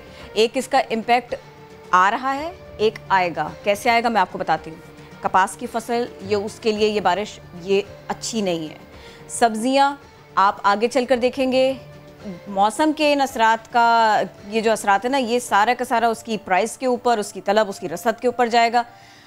जब चीज़ें कम आएंगी तो वो महंगी ही आएंगी। क्वालिटी तो कॉम्प्रोमाइज़ होगी ही, साथ में सब कुछ आपको महंगा मिलेगा, बहुत कुछ आपको महंगा मिलेगा। जिसकी काश्त हो रही है, ख़ासतौर पर हरी मिर्च और दीगर सब्जियाँ कि जिनकी काश्त हो रही थी और वो मुतासर हुई हैं। बहरहाल हम डैमेजेस की बात कर रहे हैं। अब हम ज़रा रिलीफ वर्क की बात करते हैं। रिलीफ वर्क सबसे मुश्किल काम। इसके लिए सबसे पहले आपको जज्बा चाहिए होता है, उसके बाद में आप फंड्स लेते हैं और फिर इस सब के बाद ही आप आगे बढ़ते हैं बहुत कुछ करने के लिए। हम जफ़र भाई से बात कर चुके, लेकिन हम ये नहीं भूल सकते कि एडी फाउंडेशन इस सिलसिले में हमेशा पेश रहती है। कोई हादसा हो जाए, कोई बात बन जाए, बिगड़ जाए, और अगर कहीं पर ऐसी कोई आफत आ जाए, मौसम बिगड़ जाए, उसके असरात से लड़ने के लिए, लोगों को रिलीफ पहुंचाने के लिए एडी फाउंडेशन होती है आगे से आगे। और कभी कभी इनके साथ ऐसा भी हो जाता है कि ये लोगों को प्रॉब्लम से निकालने के लिए जाते हैं और ख़ुद प्रॉब्लम्स में घिर जाते हैं। सारी सिचुएशन क्या बनती है, इसी सब के ऊपर हम बात करेंगे। हमको अब ज्वाइन कर रहे हैं फैसल ईदी साहब। अस्सलाम वालेकुम, कैसे हैं आप? वालेकुम सलाम, अल्लाह का शुक्र। पहले मुझे ये बताएंगे आपके हुआ क्या था? आप लोग तो बड़े जज्बे के साथ में और किसी भी मुश्किल को खातिर में नहीं लाते, आगे बढ़ते हैं इमदादी काम के लिए, लेकिन कभी कभी आप लोगों को भी प्रॉब्लम होती है। थोड़ा सा हमें वो बताएंगे पहले। ये कल की बात है, कल सुबह हम काम कर रहे थे। ये कोरंगी कॉजवे है जहाँ से ये मली नदी गुजरती है, वहाँ पे कल परसों रात से जो है ना 8 लोग लापता थे। इनको तलाश करने की कोशिश कर रहे थे। परसों भी हमने यहाँ से तकरीबन 7-8 लोगों को निकाला था और ये लापता थे। हमें डर था कि शायद इसमें कुछ जिंदा थे, 1-2 जिंदा भी निकले थे। हम उनकी तलाश में फिर हम जो है यहाँ से ये मली नदी समंदर में गिरती है तो हम समंदर की तरफ निकल गए। हमने काफ़ी अंदर यहाँ तलाश किया, हमें नहीं मिले। फिर हम समंदर की तरफ निकल गए और वापसी में हमने सोचा कि हम जो है ना समंदर से सीधू की तरफ निकल के खुशकी पे आ जाएंगे, लेकिन लहरें समंदर में बहुत ज़्यादा तूफानी लहरें थी और हमें अंदाज़ा नहीं था कि बहुत तेज़ हवा भी चल रही थी और तूफानी लहरें थी। इसमें हमारे इंजन ने हमारा साथ छोड़ दिया और किश्ती पे हमारा कंट्रोल खत्म हो गया, जिसकी वजह से हमारी कश्ती उलट गई और आधे घंटे तक हम पानी में समंदर में ही तैरते रहे। आधे घंटे तक आप लोगों ने जैकेट्स पहनी हुई थी? हमने जैकेट्स पहनी हुई थी, हमारे पास लाइफ बॉय भी थे। मेरे साथ जो है वो राजा अजहर हैं, पीटीआई के सूबाई असेंबली के मेंबर, वो भी मौजूद थे और हमने काफ़ी हिम्मत की और आधे घंटे तक हम जो है वो पानी में तैरते रहे। फिर वहाँ से एक किश्ती मछेरों की जा रही थी, हमने उनको इशारा किया, वो उन्होंने जी ये आपकी किस्मत जो थी ना वो साथ दे गई, बिल्कुल बाय चांस हुआ, इत्तेफाक हुआ कि वो लोग गुजर रहे थे वहाँ से, एक और किश्ती जा रही थी। और ये इतने तूफानी समंदर में ये मछेरे भी बाज़ औक़ात नहीं निकलते, लेकिन इत्तेफाकन वो वहाँ से निकले और वापसी की तरफ जा रहे थे। तो हमने इनसे रिक्वेस्ट की कि हमने इनको इशारा किया तो उन्होंने हमारी जान बचाई। हम 6 लोग थे, 5 ईदी के कारकुन थे और एक जो है वो हमारे साथ MPA थे जो हमारे साथ तलाश कर रहे थे मिसिंग लोगों को। ये जो आप इतनी दुआएं लेते हैं ना और जो लोगों को आपसे उम्मीदें हैं, ये शायद इसमें कुछ असर उसका भी हो। मुझे अब ये बताइए, अल्लाह ने करम किया, हमारी ताकत नहीं थी बल्कि हिम्मत और हौसला तो हमारा बहुत बुलंद था, लेकिन मुझे उम्मीद नहीं थी कि हम बीच समंदर में हम बच सकेंगे। अब मुझे ये बताएंगे उस वक्त किसकी सबसे ज्यादा याद आई जिस वक्त वो आधा घंटा आपको लग रहा था कि बहुत मुश्किल है अब निकलना? अरे हमारे साथ जो थे उसमें हम 3 लोगों को तैरना आता था, 3 को नहीं आता था। राजा अजहर को भी तैरना नहीं आता था और 2 और हमारे ईदी के साथी वॉलंटियर्स थे, उनको भी तैरना नहीं आता था। हमारी कोशिश थी कि हम उनको ना छोड़ें और उनको पकड़ के रखें और बचा के रखें। तो मुझे तैरना आता था, हमारे साथ 2 और लड़के थे, वो तीनों तैराकी थे। तो हमने उनको जो है वो कंट्रोल किया और वो जिनको तैरना नहीं आता था उन्होंने अपने हौसले छोड़ दिए थे। तो फिर हम उनके साथ पानी में मस्ती मजाक करते रहे और जो है वो बातें करते रहे ताकि उनका हौसला न टूटे। तो इसलिए मैं एक सवाल कर लेता हूँ, जिनको तैरना नहीं आता था, जो MPA भी थे, वो क्यों रिलीफ के इस काम में आगे थे? जब तैरना नहीं आता था तो फिर पानी में लोगों को ढूंढना, और साहिल पे पहुंच के आपने उनसे क्या कहा? नहीं, वो सब घबरा गए थे, लेकिन हमारी हिम्मत की वजह से हमने तफरीक करना शुरू कर दी और आवाजें दे रहे थे एक दूसरे को। तो वो काफी हमने उनको हिम्मत नहीं हारने दी और हमारी वजह से वो हौसले में रहे। ना तो आदमी डूबने से नहीं मरते, पानी में जो है वो आदमी खौफ से मर जाते हैं। इसमें कोई शक नहीं, जनरली भी not just water but generally किसी बीमारी के खौफ से भी मसाइल ज्यादा हो जाते हैं। तो मतलब ये हुआ कि जब आप अपनी लाइफ के लिए स्ट्रगल कर रहे हो, जब आप किसी मुश्किल से दो चार हो, जब आपको डर लग रहा हो, ये जो सेंस ऑफ ह्यूमर है, ये जो खुल के हंसना और क़ह लगाना है, ये सबसे अच्छा फॉर्मूला है। फैसल भाई एनर्जी दे देता है। नहीं, ईदी साहब भी इसी तरह हिम्मत वाले थे। कभी भी कोई मुश्किल वक्त होता था तो वो तफरी मस्ती मजाक करते थे ना, ताकि लोगों की हौसले खराब ना हो। सही। तो मेरे में भी मैं हाल से ईदी साहब की तरफ से विरसे में मिला है और आप उनसे पूछिएगा, जो राजा अजहर साहब हैं, उनको मैंने बहुत हौसला दिया और हम बातचीत भी करते रहे और नहीं, मैं उनसे ये जरूर पूछूंगी कि वो टाइम कैसा गुजरा और अब आपने क्या सोचा है, स्विमिंग सीखना है, क्या करना है? उन्होंने तो तौबा कर ली कि मैं अब जो है समुद्र में कभी नहीं जाऊंगा। लेकिन समुद्र के पास तो रहना सहना है ना, शहर तो वही है, सीखना तो पड़ेगा। अब तो पानी घर आ जाता है ना। अच्छा फैसल भाई ये बताइए, ये तो देखिए एक एक्सीडेंट था, उसके बारे में आपने हमें बताया। अब मुझे जरा थोड़ा सा ये बताइए, अभी हम थोड़ा सा वर्किंग हमने भी की है, जो मुतासरा इलाके हैं वहाँ से आबादी को मूव कराना पड़ेगा, ये बहुत मुश्किल टास्क है। कितना मुश्किल टास्क है? बारिशें हो रही हैं, आज भी शदीद बारिशें हैं और उम्मीद है कल खत्म हो जाएंगी। अल्लाह ना करे आज जो नशीबी इलाके हैं अगर उनमें पानी मजीद बढ़ा या ज्यादा इलाकों की तरफ गया तो फिर वैसे भी नकल मकानी तो हुई है बड़े पैमाने पे। वो कैसे हुई है फैसल भाई, प्लीज बताइए, वो कैसे हुई है? वो सूबाई हुकूमत ने मदद की है, किसी और ने मदद की है, या लोग खुद से जाते रहे? खुद से भी जाते रहे हैं, जिले इंतजामिया भी वहाँ पे मौजूद है, पुलिस भी कर रही है, मिल के सब मिला के कर रहे हैं। और लोगों की तकलीफ तो अपनी जगह है और इतनी ज्यादा शदीद तकलीफ में है क्योंकि इनके सामान चीजें घर सब पानी में बह गए। फैसल भाई नहीं अच्छा खासा हुआ। ये प्लीज डैमेजेस की बात करेंगे, जरूर करेंगे, मैं अगला सवाल वही करूंगी, लेकिन मुझे पहले ये बताइए फौरी तौर पर क्या हो सकता है? क्या ये बेहतरीन ऑप्शन नहीं है कि इन जगहों को खाली कराया जाए जहां पे गैस नहीं है, बिजली नहीं है, खाना ना खा सकते ना पका सकते, पानी पीने को नहीं है, वॉशरूम जाने को नहीं है। जो अंदरूनी सिंध और पंजाब में जब सैलाब में सूरत हाल होती है, उनके घर डूब जाते हैं, तो उनको सरकारी जो स्कूल्स होते हैं उनमें पनाह के लिए जगह दी जाती है। और ये शहर में क्यों नहीं हो सकता? ये सुरजानी के और दूसरे गोट के लोगों के लिए क्यों नहीं हो सकता?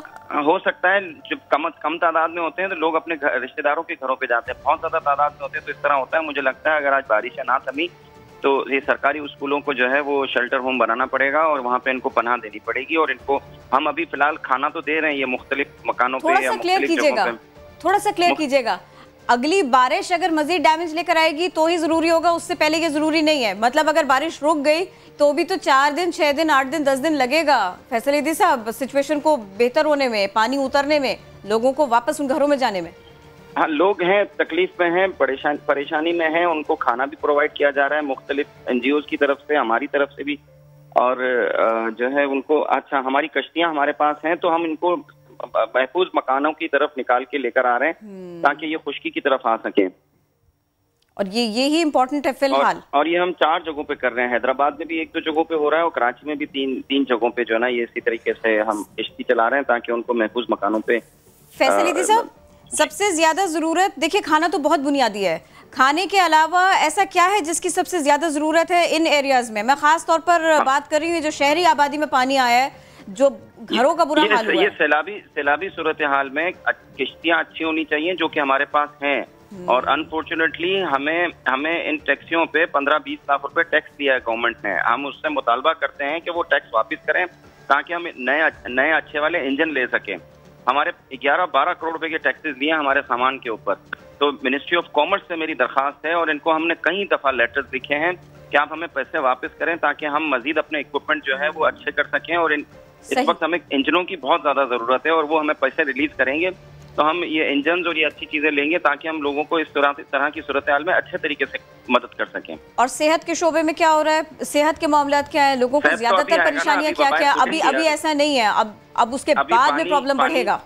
अभी पानी खड़ा है तो आपके यहाँ मलेरिया, टाइफाइड और डायरिया ये सारी वबाएं अब फूटेंगी। और अगस्त-सितंबर के महीने में पूरे पाकिस्तान के अंदर ये वबाएं फूटती हैं क्योंकि पानी हर जगह जमा होता है बारिश के बाद पाकिस्तान में।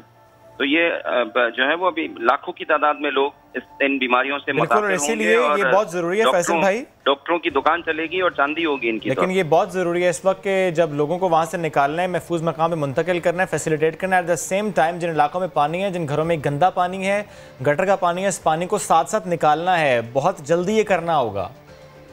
यकीनन बिल्कुल। ये तो हमारे इजेक्टर्स में जितने पहले अंग्रेजों के जमाने में इजेक्टर्स लगे होते थे उनके साथ जनरेटर्स होते थे, अब तो जनरेटर्स भी नहीं है। और जनरेटर्स हैं तो कोई उनको चलाता मतलब उस काबिल इस्तेमाल नहीं है और इनकी बहुत बुरी हालत है ऑल ओवर पाकिस्तान। सही, बहुत शुक्रिया। इजेक्टर वो जगह होती है जहाँ से नाले का बरसाती नाले का पानी निकाला जाता है, मोटरें लगी हुई होती है बड़ी बड़ी जी। उनमें से बहुत सारी मोटरें खराब हैं और बहुत सारी छोटी मोटरें लगी हुई हैं और इनके साथ जनरेटर्स होते थे वो भी अब काम नहीं कर रहे हैं। और ये एक और मुश्किल है कि जिसको दावत दे रहा है ये मामला। बहुत शुक्रिया आप हमारे साथ थे फैसल ईदी साहब। खुद हादसे से 2-4 हुए, खुशकिस्मती माशाल्लाह अल्हम्दुलिल्लाह बच भी गए। और कैसा वो उनका टाइम था और कैसे अब काम कर रहे हैं और आने वाले वक्त में क्या मसाइल हो सकते हैं, सबके ऊपर आप बात कर रहे थे, रोशनी डाल रहे थे। अच्छा, ये कराची में हो क्या रहा है? 2 बूंदें पड़ी नहीं, ट्रैफिक जैम हो गया।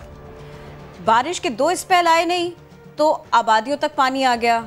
जो पानी जमा हो गया उसकी निकासी नहीं हो पा रही। ये कुछ की प्रॉब्लम्स हैं कि जो प्लानिंग से जुड़े हुए हैं। आए रोज़ इस किस्म के मसाइल का होना, मॉनसून नहीं मुसीबत आई, कराची के शहरी को ऐसा लगने लगा है। ये सब कुछ क्या हो रहा है? इसी सब के ऊपर कोशिश की शुएब ने कि इस मामले को ऐसे ही सतही तौर पर ना देखें, ज़रा इसकी गहराई में जाकर देखें। इसीलिए तो टाउन प्लानर, आर्किटेक्ट और तारीखदान आरिफ हसन साहब से उन्होंने थोड़ा सा वक्त भी लिया था, उनके पास भी गए थे। तो क्या है उनकी गुफ्तगू, हक़ाइक़ क्या है, मसाइल क्या है, उसका हल क्या है, बिगाड़ कहाँ आया और जाएगा कैसे, हम आपको दिखाते हैं। बारिश आता है, पानी आता है, ये बात रोज़ाना हम करते हैं क्योंकि ये बात हमें कही गई है। कराची सबसे बड़ा शहर, सवाल ये क्या यहाँ पर प्लानिंग नहीं हुई?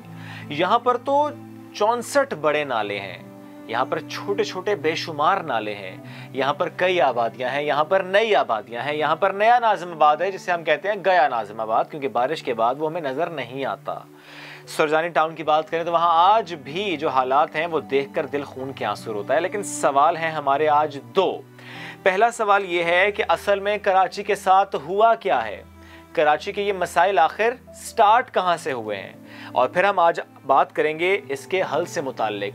शॉर्ट टर्म मेजर्स क्या लिए जाएं, लॉन्ग टर्म मेजर्स क्या लिए जाएं, इन मसाइल को एग्जिस्टिंग सिचुएशन देखते हुए हल कैसे किया जाए। मैप है मेरे पास और इसमें तमाम नालों से मुताल्लिक मालूमात हैं, कौन सा नाला कहां से आ रहा है, कहां को जा रहा है, लेकिन ये मैप तो है। ऑन ग्राउंड चोकिंग पॉइंट्स हैं, ऑन ग्राउंड पानी नालों में नहीं जा रहा, ड्रेन आउट नहीं हो रहा, समंदर तक नहीं पहुंच रहा, घरों के अंदर आ रहा है, सड़क के रास्ते ना जाने कहां कहां जा रहा है। इसी पर बात करेंगे। हमें ज्वाइन किया आरिफ हसन साहब ने, अब टाउन प्लानर है, आर्किटेक्ट है एंड हिस्टोरियन है। सर अस्सलाम वालेकुम, बहुत शुक्रिया आपके वक्त का। सर सबसे पहले मैं जानना चाहता हूं आपसे कराची की सूरत हाल से मुताल्लिक, आखिर कराची में हुआ क्या, ये इशू है क्या कि जब भी बारिश होती है पानी आता है, वो पानी फिर निकलता नहीं है। पहली बात, ये जो नाले हैं जिनका घड़ी घड़ी जिक्र होता है, इनके दोनों तरफ आबादियाँ हैं, और 1978 में जब बारिश हुई थी तो ये नाले जो हैं इनमें तुग़यानी मच गई थी और ये सब कुछ बहा के ले गए थे। उसके बाद लोगों ने KMC का सॉलिड वेस्ट ख़रीद के इन नालों के किनारों को पुख्ता किया है। पानी निकलने के रास्ते ब्लॉक किए गए हैं। एक माई कुलाची बाईपास ब्लॉक करता है जो एक बहुत बड़े ड्रेन को रोकता है समंदर में जाने से, और KPT की हाउसिंग कॉलोनी रोकती है। एक महमूदाबाद नाले का जो मेन आउटलेट था वो डिफेंस सोसाइटी रोकती है, तो पानी नहीं जा सकता, आहिस्ते आहिस्ते रिस के जाता है। डिस्ट्रिक्ट ईस्ट का जितना भी ये ऑर्गेनिक वेस्ट होता है, ये या कुरंगी क्रीक के साथ साथ डाल दिया जाता है या नालों में डाल दिया जाता है, और ये बिकता है वेस्ट। इसे बिकने से मुराद ये है, ये इनफॉर्मल गैर रस्मी डेवलपर्स बेच के ज़मीन रिक्लेम करते हैं समंदर से। जैसे मच्छर कॉलोनी में है, होती है, अभी हो रही है, जैसे सुल्तानाबाद में है, शीरीन जिना कॉलोनी के कुछ हिस्सों में है, और डिफेंस सोसाइटी के फ़ेज़ 8 में ख़ासे बड़े हिस्से में कूड़े से ज़मीन रिक्लेम की गई। यानी समंदर पीछे किया गया है और पीछे किया जा रहा है मुसलसल। जी हाँ, समंदर का जो इलाका था हाई टाइड में जो आता था उसको रिक्लेम किया गया है। फिर जो ज़्यादा संगीन बात है, जहाँ मसाइल मुश्किल हो जाते हैं, वो ये है कि आपका जो स्विच सिस्टम है वो सारा नालों में जाके गिरता है। सैलाब का आने का एक और भी बहुत बड़ा वजह है, जो कि हुकूमत की सड़क की स्कीम होती है, उसके साथ सड़क के दोनों तरफ नाला बनता है, नाला नहीं, एक ड्रेन बनती है, मगर वो ड्रेन कहाँ से शुरू होती है और कहाँ ख़त्म होती है, ना वो पानी को लेके किसी नाले में जाती है, और ना ही वो कहीं ऐसी जगह से शुरू होती है जहाँ पानी वजूद में या जहाँ शुरू में आता है। चुनाचे सिर्फ सैलाब आता है।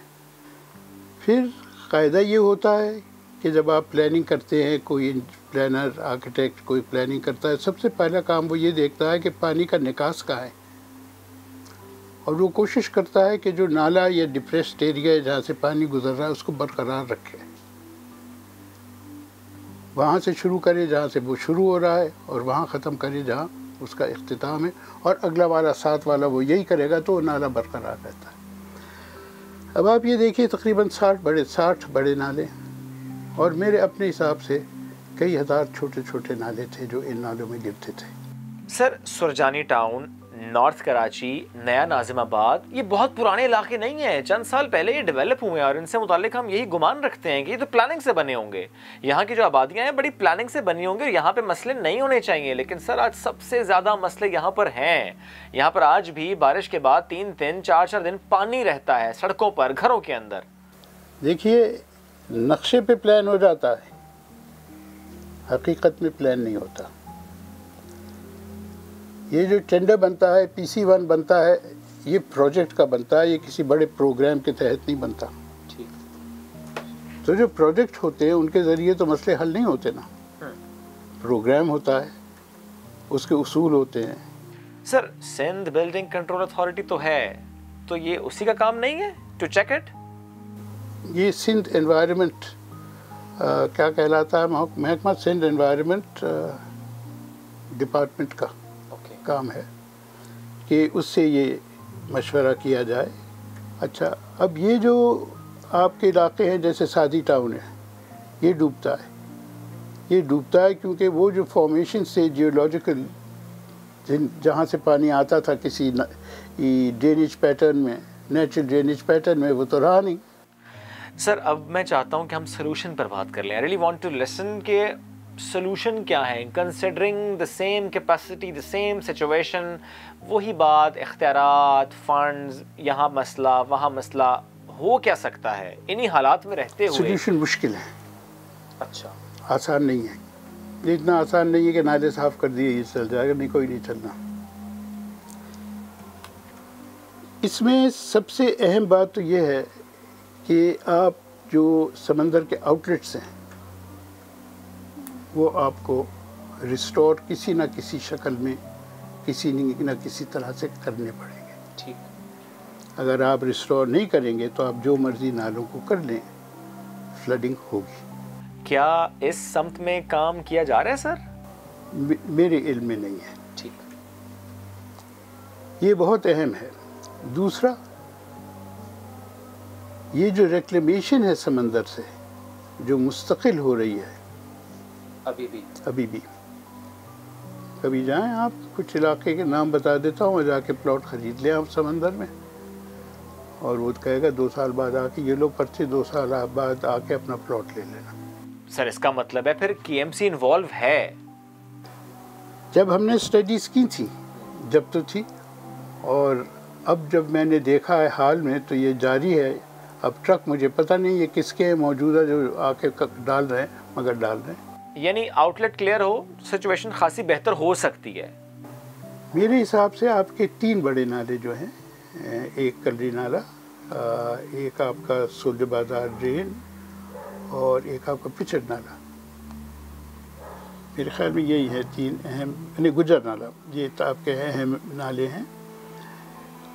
सिर्फ इनके साथ साथ ट्रंक डालने के लिए आप कोई 80,000 हाउस होल्ड को डिसलोकेट करेंगे। सर आपने लफ्ज़ बड़ा अच्छा इस्तेमाल किया है, डिसलोकेट का। मेरी अपनी जो सोच है, जो कि मैं लिखता भी रहा हूँ और प्रपोजल भी देता रहा हूँ, वो ये है कि ये 80,000 मकान हमारे लिए बनाना मुश्किल। सर यानी 80,000 घरों को डिसलोकेट करना, ये अगर हम कंपेयर करें जो हर साल हम नुकसान उठाते हैं तो वो कम है, वो उसको हल करना आसान है जितना नुकसान हम उठाते हैं अगर हम इससे कंपेयर करते हैं। तो इसका तरीका यही है कि आप एक पब्लिक प्राइवेट पार्टनरशिप कंपनी बनाएं, एक बहुत अच्छा उसका बोर्ड रखें अच्छे लोगों का, एक एग्जीक्यूटिव कमेटी बनाएं जो उसको रन करे, वो भी ऐसे लोगों की हो जिनका रेपुटेशन क्लीन है, और उसके ज़रिए से आप ये डेवलपमेंट कराएं। अगर आप सिर्फ ये डेवलपर से कराएंगे तो अभी देख लीजिए जो कॉस्ट बयान किए जा रहे हैं वो ऐसे हैं कि गरीब आदमी क्या, मैं जो कोई फेयरली वेल ऑफ हूँ, मैं भी नहीं ख़रीद सकता। सर आप लिखते भी हैं, आप मुख्तलिफ फोरम्स पर भी जाते हैं, आप इससे मुतालिक बात करते हैं, आवाज़ उठाते हैं। कभी ऐसा हुआ सर हुकूमत ने और इंतज़ामिया ने आपसे मुशावरत की हो, आपको लिखा हो, आपको बुलाया हो कि आइए हमारी मदद कीजिए, let's set together and sort it out कि what exactly is the situation and what could be the solution? कई दफ़े हुआ। अच्छा, कोई नतीजा नहीं निकला? कई दफ़े हुआ, यानी OPP की नुमाइंदगी भी की हुकूमत से बातचीत करने में, हमने की, परवीन ने की, तस्नीम सिद्दीकी साहब ने की, जो बहुत अहम थे इस सारे प्रोग्राम में, वर्ल्ड बैंक ने की। सर इन मीटिंग्स में जाकर, हुकूमत के साथ बैठकर, उनसे बात करके, मुशावरत करके, आपको ये महसूस होता है कि सिंध हुकूमत सीरियस है इन मसाइल के हल के लिए? मैं अपनी राय दे दूं? अपनी राय दे दीजिए प्लीज। सबसे बड़ी रुकावट एक अफोर्डेबल रैशनल सिस्टम की सैनिटेशन के हवाले से वो आपकी ये बैनुल अक़वामी एजेंसीज़ हैं, वर्ल्ड बैंक, वो बहुत सोफिस्टिकेटेड टर्म्स में सोचती हैं, बहुत महंगी स्कीम्स पेश करती हैं, और जब वो 3 साल बाद या 5 साल बाद ख़त्म हो जाता है पैसा, तो दफ्तर में ताला लग के चाबी जेब में रख के चले जाते हैं। Thank you so much sir, आपने नया दिन को वक्त दिया, समा को वक्त दिया, और हम बात कर रहे थे आज कराची के मसाइल से मुताल्लिक, क्योंकि जब हम बात करते हैं मसाइल की तो हम बात करते हैं साथ उनके हल की भी, क्योंकि अब हमें सोचना होगा कि हमें हल की तरफ बढ़ना है, अब नहीं तो कब। मसाइल का हल, इसके बारे में शुएब बात कर रहे थे। मसाइल क्या है, शुएब ने इस सिलसिले में बहुत सारा काम किया है, हम आपके सामने रखेंगे, कुछ और मौज़ूआत भी हैं, लेकिन अभी कुछ एक ब्रेक लेते हैं, हमारे साथ रहिए।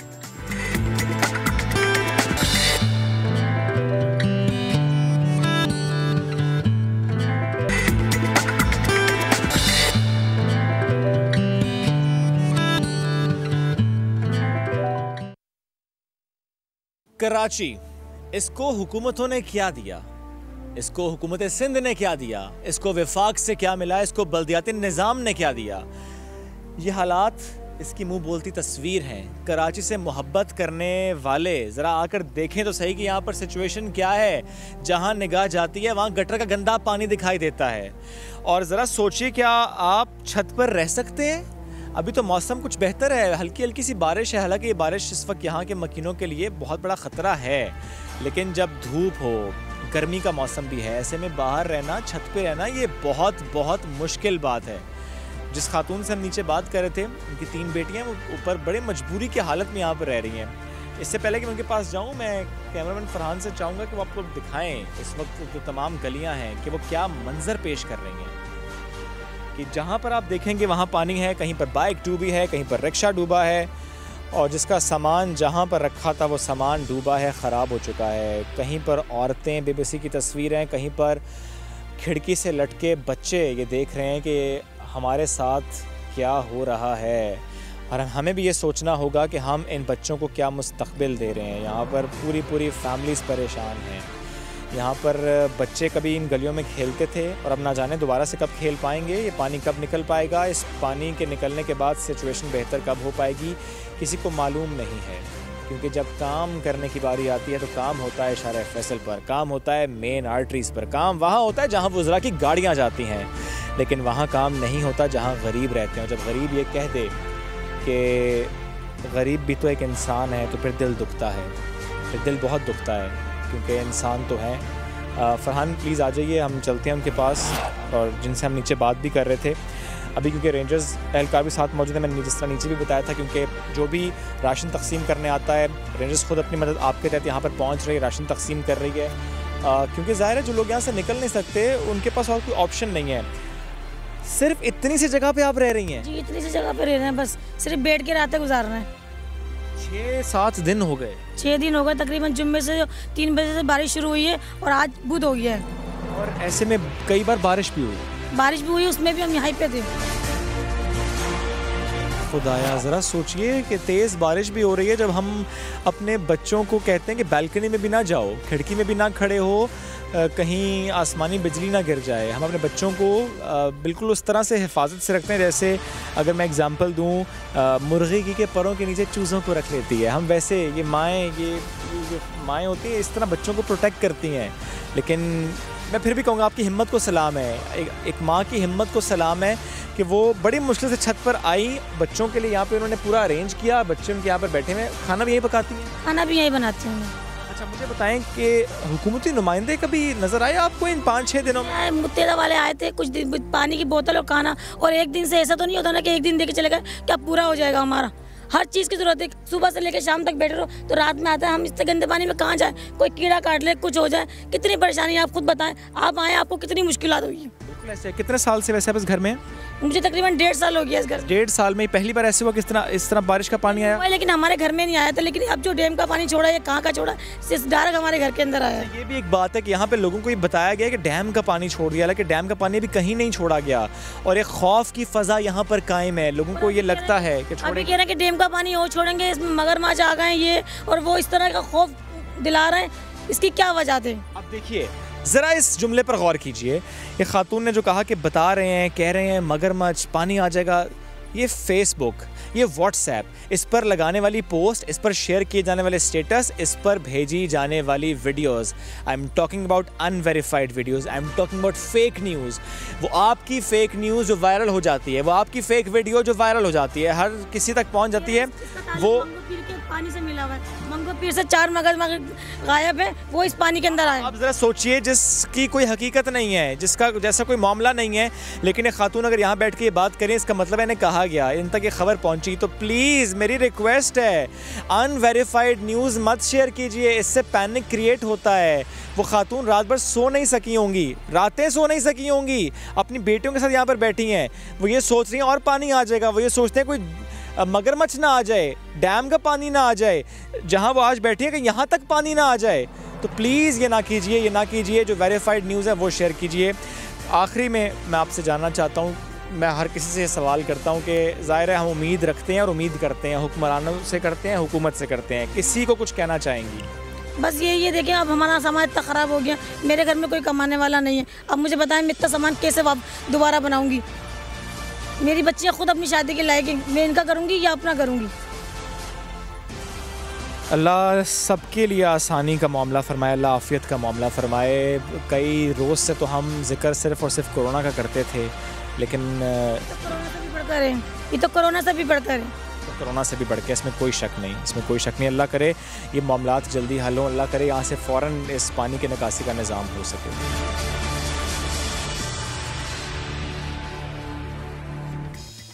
एक खातून कितनी परेशानी में अपनी बेटियों के साथ रह रही हैं घर की छत के ऊपर, और मामलात कब बेहतर होंगे नहीं पता। शुएब, जिस वक्त उस छत पर आप बैठे हुए थे, मुझे लग नहीं रहा था कि ये छत है, वो जो वाटर लेवल था उसको देख करके महसूस नहीं हो रहा था। देखिए, मैं उनके घर तक पहुंचा तो कश्ती में पहुंचा। ये ऊपर कैसे गए थे आप? किरण, वहाँ पे कोई सीढ़ियाँ नहीं थी, दीवार पे चढ़ के हम ऊपर पहुंचे थे। वो खातून भी इसी तरह दीवार चढ़ के ऊपर जा रही थी, उनके पास और कोई ऑप्शन नहीं है, कोई सीढ़ी नहीं है वहाँ। और अगर वो हेल्प लेने के लिए जाएं तो वो वैसे नीचे उतर के जाएंगे। एग्जैक्टली वैसे ही नीचे जाएंगे, उनके लिए बहुत मसाइल है। ये एक खानदान इसी तरह, वहाँ पे और बहुत से खानदान, लेकिन चलिए जहाँ पे मर्द हैं वहाँ पे चीज़ें खासी आसान हो जाती हैं। बट क्या है, she is alone with 3 kids, तीनों बेटियां, उनके अल्लाह आफियत का मामला फरमाया। चलिए ये तो हम बात करें सुरजानी टाउन की, और not just Surjani town, not just these goats, और बहुत से इलाके ऐसे हैं जहाँ पर सिचुएशन ऐसी है, और अभी फिर बारिश हो रही है और फिर पानी आएगा, फिर मसाइल आएंगे। तो जनाब, हम इसके ऊपर आपको अपडेट रखेंगे। आने वाले दिनों में कैसी तैयारियाँ हैं, आने वाले दिनों के लिए क्या मामलात हैं, क्योंकि आपके इल्म में है,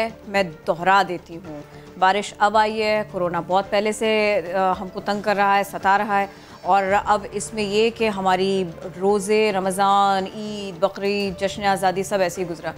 अब 2 ऐसे मामलात हैं कि जिसमें पब्लिक गैदरिंग्स जो है ना वो बढ़ती हैं, जिसमें लोग एक दूसरे से मिलते हैं, लाजमी एक साथ बैठते हैं। मुहर्रमुल हराम 9 और 10 मुहर्रम ख़ास तौर पर मजालिस का एहतमाम किया जाता है, और इसके अलावा आने वाले दिनों में जब 6 सितंबर आएगा तब भी तकरीब का एहतमाम किया जाता है। उस सबसे पहले चूँकि मुहर्रम्स हैं, तो मैं इस सिलसिले में आपको बता दूं कि कराची में DG ranger Sindh major general Umar Ahmad Bukhari ने एक उनकी ज़ेर सदारत इजलास हुआ, और इसमें आशूरा पर सिक्योरिटी इक़दाम क्या होने चाहिए, इस सब का जायज़ा लिया गया। बड़ी तफसील के साथ इस पर बात की गई, स्टेप्स क्या फॉलो किए जाएंगे, किस तरह से SOPs को इंश्योर किया जाएगा, क्या मामलात रहेंगे, सब पर बात की गई। इस इजलास में तमाम उलमाए कराम और अकाबरीन से मजहबी हम आहंगी और कोरोना SOPs को फॉलो किया जाए, इस पर अमल दरामद कराया जाए, इस पर जोर दिया गया। एग्जैक्टली किरण, 2 इजलास हुए हैं। एक इजलास की बात आपने की, दूसरा इजलास जिसमें additional commissioner Karachi, additional IG Karachi, additional IGP CTD, DIGP special branch, joint DGIB, DIGs east, south, west, CTD, CIA और ट्रैफिक, पुलिस, रेंजर्स, हसास इदारों के आला अफसरान ने शिरकत की है।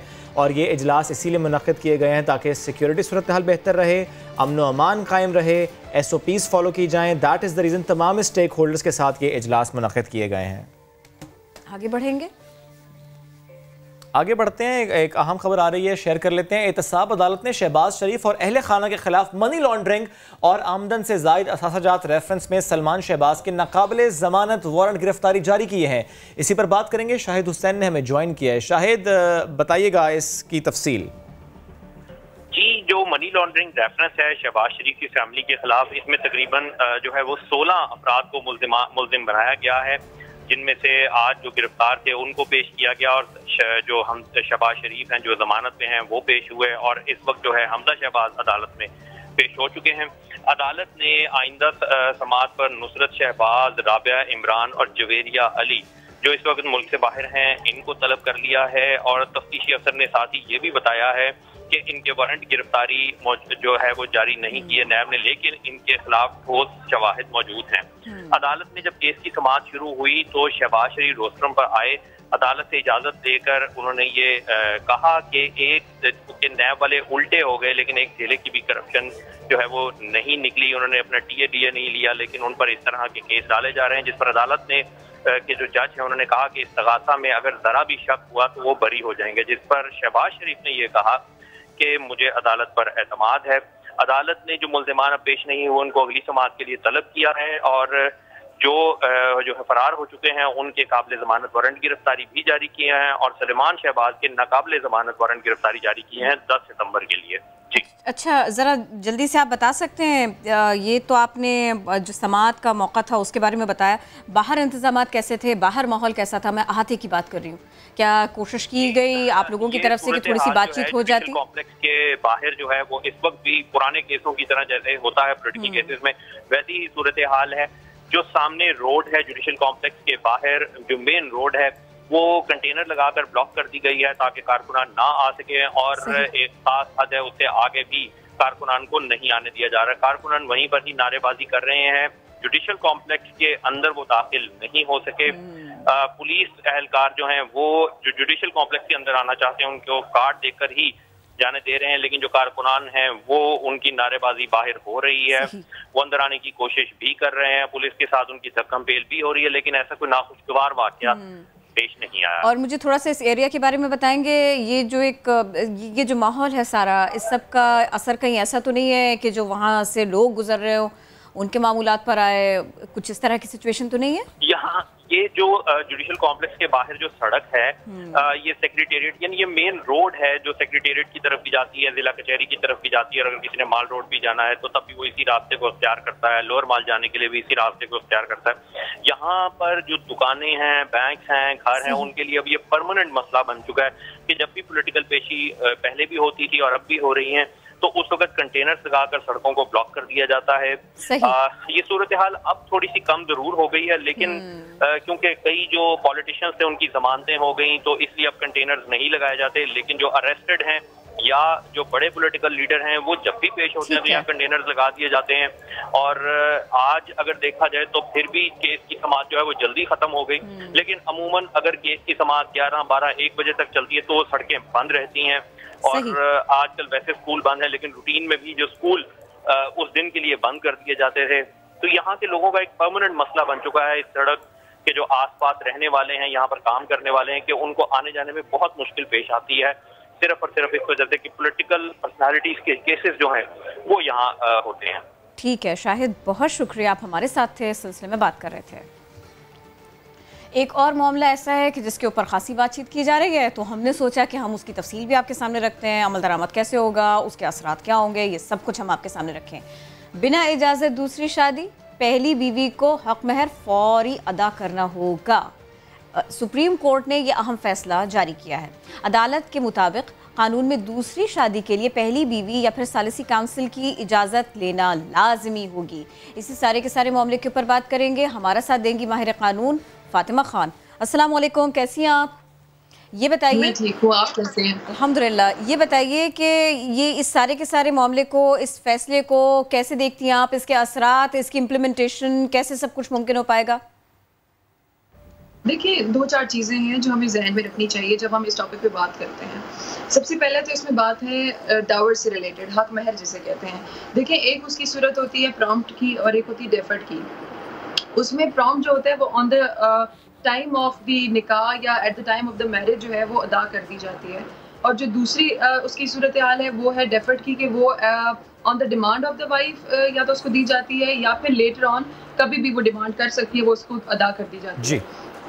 इस केस में अभी ये केस मैं यहाँ पे थोड़ा सा मेंशन करना चाहूंगी कि ये केस कोई पहला केस नहीं है ऑफ कोर्स, क्योंकि कानून मौजूद है। तो ये भी कहा जा सकता है कि इससे पहले भी इस कानून को इस्तेमाल किया, लेकिन ये क्योंकि सुप्रीम कोर्ट की जजमेंट है तो अब इसकी बहुत ज्यादा वैल्यू होगी। फातिमा, यही मैं समझना चाह रहा हूँ, कानून पहले से मौजूद है, लेकिन ऐसे में एक केस और उसके बाद होने वाला ये फैसला, इसकी इंप्लीमेंटेशन की बात तो हम कर रहे हैं कि उसके असरात क्या होंगे, लेकिन मुझे प्लीज समझाइएगा, कानून पहले से मौजूद है और उसका कानून के मुताबिक अगर कोई भी शख्स बगैर इजाजत दूसरी शादी करता था तो जेल की हवा खाता था, लेकिन इसमें ये बात जो है कि अगर बगैर इजाजत दूसरी शादी की तो हक महर अदा करना होगा। ये तो यानी आसानी की तरफ नहीं ले गए मामला, यानी जेल की सलाखों के पीछे जाना नहीं पड़ेगा, बस हक महर अदा कर दिया। नहीं, देखिए कानून को अगर आप MFLO जो मुस्लिम फैमिली लॉ ऑर्डिनेंस है 1961 का, उसको अगर आप खोल के देखें, उसको कोई भी आम आदमी पढ़ सकता है। वो बहुत ही क्लियरली मेंशन करता है सारे मैरिज से रिलेटेड जो भी इश्यूज हैं, पॉलीगैमी हो गया, रजिस्ट्रेशन ऑफ मैरिजेस हो गया, सेकंड मैरिज हो गई, इन सब से रिलेटेड है। उसमें पनिशमेंट्स का भी जिक्र है, पनिशमेंट्स भी दी जा सकती हैं इन केस अगर हस्बैंड परमिशन सीख नहीं करता वाइफ या आर्बिट्रेशन काउंसिल, पर पनिशमेंट भी है। लेकिन यहाँ पे जो मामला है वो डावर से रिलेटेड है। डावर का जो सेक्शन है वो अलग है, मतलब उसका जो सब सेक्शन है, सेक्शन 6 का सब सेक्शन अगर आप 5 देखें तो उसमें डावर से रिलेटेड बहुत क्लियरली मेंशन है। लेकिन मैं फिर भी चाहूंगा फातिमा, फॉर एग्जांपल एक शख्स है, उसने बगैर इजाजत दूसरी शादी की है और उसकी जो फर्स्ट वाइफ है वो केस दायर करती हैं, तो ऐसे में होगा क्या? क्या दोनों मामलात हो सकते हैं, यानी जेल भी जाएगा और हक महर भी अदा करेगा?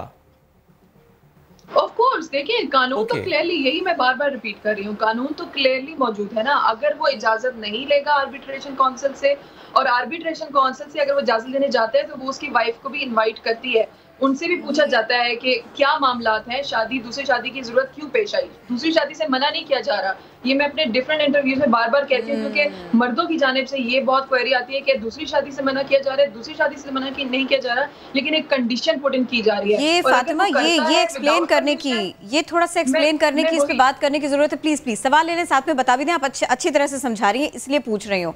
देखिए, दूसरी शादी की इजाजत ये बड़ा सख्त हो गया, लेकिन बात यह कि मामलात प्रॉपर रहे। हमारी सोसाइटी में ये बहुत आम है कि एक शादी की एक जगह, उसके बाद में उसको खर्चा नहीं देना, उसको पैसा नहीं देना, जब शादी में थे तो भी, फिर उसके बाद में दूसरी, ये उस खातून के लिए फायदेमंद है। इसी पॉइंट पे आ रही हूँ। देखिए, आप खुद सोचें, इस केस को, अगर इस डिसीजन को मैं देखा तो ये केस आप सोचें कि 2015 या 13 से चलता आ रहा है, तो 5, 6, 7 साल उस औरत ने जितनी ताकत वो कर सकती थी वो सुप्रीम कोर्ट तक पहुंची है, और सिर्फ अपना हक हासिल करने के लिए। और अगर आप उसका हक महर देखें तो सिर्फ 5 तोला है। आप डिफरेंट, अगर मैं यहाँ पे बात सिर्फ ये नहीं करी कि हक महर थोड़ा ही हो सकता है, किसी का ज्यादा भी हो सकता है, लेकिन ये सिर्फ अकोमोडेट किया जा रहा है उन खवातीन को कि जो अगर आफ्टर मैरिज जिनको उनके हस्बैंड छोड़ देते हैं, जिनके पास और कोई चारा नहीं होता कि वो किधर जाएं अपने, उनको थोड़ा सा अकोमोडेट किया जा रहा है। तो मेरा नहीं ख्याल कि इसमें कोई हस्बैंड का एक बात और एक तो ये कि इसका फायदा वो जो पहली बीवी है उसको है, दूसरे ये कि इससे थोड़े से मामला उस सूरत में भी बेहतर होंगे कि अगर मर्द दूसरी शादी करते और खुदा न खास्ता अनाउंस नहीं करता, अगर इल्म में लाके मामलात को करेंगे तो वो दूसरी बीवी के लिए भी बेहतर होगी सिचुएशन, ना कि वो परेशान ही रहे इस सिलसिले में कि उन्होंने तो बात पब्लिक की नहीं, उन्होंने तो किसी को बताया ही नहीं। ऐसा भी समझा जा सकता है। देखिए, पब्लिक की नहीं या पब्लिक कर दी, वो तो एक डिफरेंट सूरत हाल हो जाती है ना। अगर की नहीं, फिर तो पता ही नहीं चला कि उसने की भी है या नहीं की। अगर ये तो तब की बात हो रही है जब बीवी को पता चल गया है कि उसने दूसरी शादी कर ली है। नहीं, अब तो बताना पड़ेगा। एग्जैक्टली पता होना तो लाजमी है ना, तब आप जाके अपना राइट हासिल करते हैं ना। जब तक आप एग्रीव भी नहीं होंगे तो आप अदालत में किस लिए जाएंगे? तो 2 चीजें हैं सिर्फ यहाँ पे। डावर, ये ना समझा जाए कि ये जजमेंट विदाउट एनी लॉ आई है। लॉ बहुत ही क्लियरली मेंशन है कि डावर आप उसी वक्त अदा कर देंगे कि जब आपने दूसरी शादी की है विदाउट परमिशन। हाँ, अगर वो परमिशन से करता है दूसरी शादी तो तब भी सिनेरियो डिफरेंट हो सकता है, क्योंकि यहाँ पे तो टोटली एक तो परमिशन नहीं दी गई हुई है, फिर दूसरा ये कि केस टू केस वेरी भी करता है। अब इस केस के जो फैक्ट्स हैं वो और हैं, और हर केस टू केस वेरी करता है। आप चूंकि मामलात को देख रही हैं, मैं यूं ही आपसे पूछ रही हूँ, और ये बहुत सारी बहसों को सुन के देख के आपसे पूछ रही हूँ। ये जो लफ्ज इजाजत है ये थोड़ा सा सख्त नहीं है? इल्म में लाना एक बेहतर लफ्ज हो सकता था। आई एम जस्ट आस्किंग, आपका कमेंट चाहिए था। अच्छा, इजाजत के ऊपर मेरा कमेंट सिर्फ ये होगा, देखें इजाजत सिर्फ ये नहीं कहा गया कि आप वाइफ से जाएं, उसे इजाजत मांगे, अगर वो आपको इजाजत देती है तो आप शादी कर लें, और अगर वो आपको इजाजत नहीं देती तो आप शादी ना करें। यहाँ पे बहुत जरूरी है इसको समझना। आर्बिट्रेशन काउंसिल के पास हस्बैंड जाएगा, बीवी की तरफ से रिप्रेजेंटेटिव हायर होगा, वो जाएगा, या बीवी खुद हाजिर हो सकती है, वो खुद भी जा सकती है। ये भी हो सकता है कि बीवी इजाजत ना दे और आर्बिट्रेशन काउंसिल अगर कोई ऐसी कंडीशंस हैं या कोई ऐसी रीजनिंग है जिसके ऊपर हस्बैंड कन्विंस कर लेता है आर्बिट्रेशन काउंसिल को, तो आर्बिट्रेशन काउंसिल सेकंड मैरिज की इजाजत दे सकती है। दैट इज द रीजन हम ये बात कर रहे हैं कि पहली बीवी या आर्बिट्रेशन काउंसिल दोनों की इजाजत, यानी उसमें ये मामला है कि फर्स्ट वाइफ शायद अलाउ ना करे लेकिन फिर भी इजाजत मिल जाएगी। ठीक है फातिमा, बेहद शुक्रिया आपने इसको एक्सप्लेन किया। Depend on the condition, exactly. बेहद शुक्रिया मौजूद थी आप और इस मामले से मुतालिक हम गुफ्तगू कर रहे थे। वक्त हो गया खत्म, आपसे मुलाकात करेंगे कल। अपना बहुत सा बस आप अकेले अल्लाह हाफ़िज़ नहीं, हम दोनों मिलकर अल्लाह हाफ़िज़ करेंगे। टीम नया दिन की तरफ से अल्लाह हाफ़िज़ होगा जनाब। यूँ तो इस वक्त मसला अर्बन फ्लडिंग का है, यूँ तो इस वक्त मसला मौसम का है और उसके आने वाले मसाइल का है, जैसे वाटर बॉर्न डिजीज़, लेकिन at the same time corona गया नहीं है। अगर जोर कम हुआ है, जोर टूटा है, दैट इज एक्सप्लेनिंग समथिंग कि फिर भी वो है, तो हमें एहतियात करना है। करेंगे आपसे मुलाकात कल, बाहर निकले एहतियात के साथ जाइए। अल्लाह हाफ़िज़।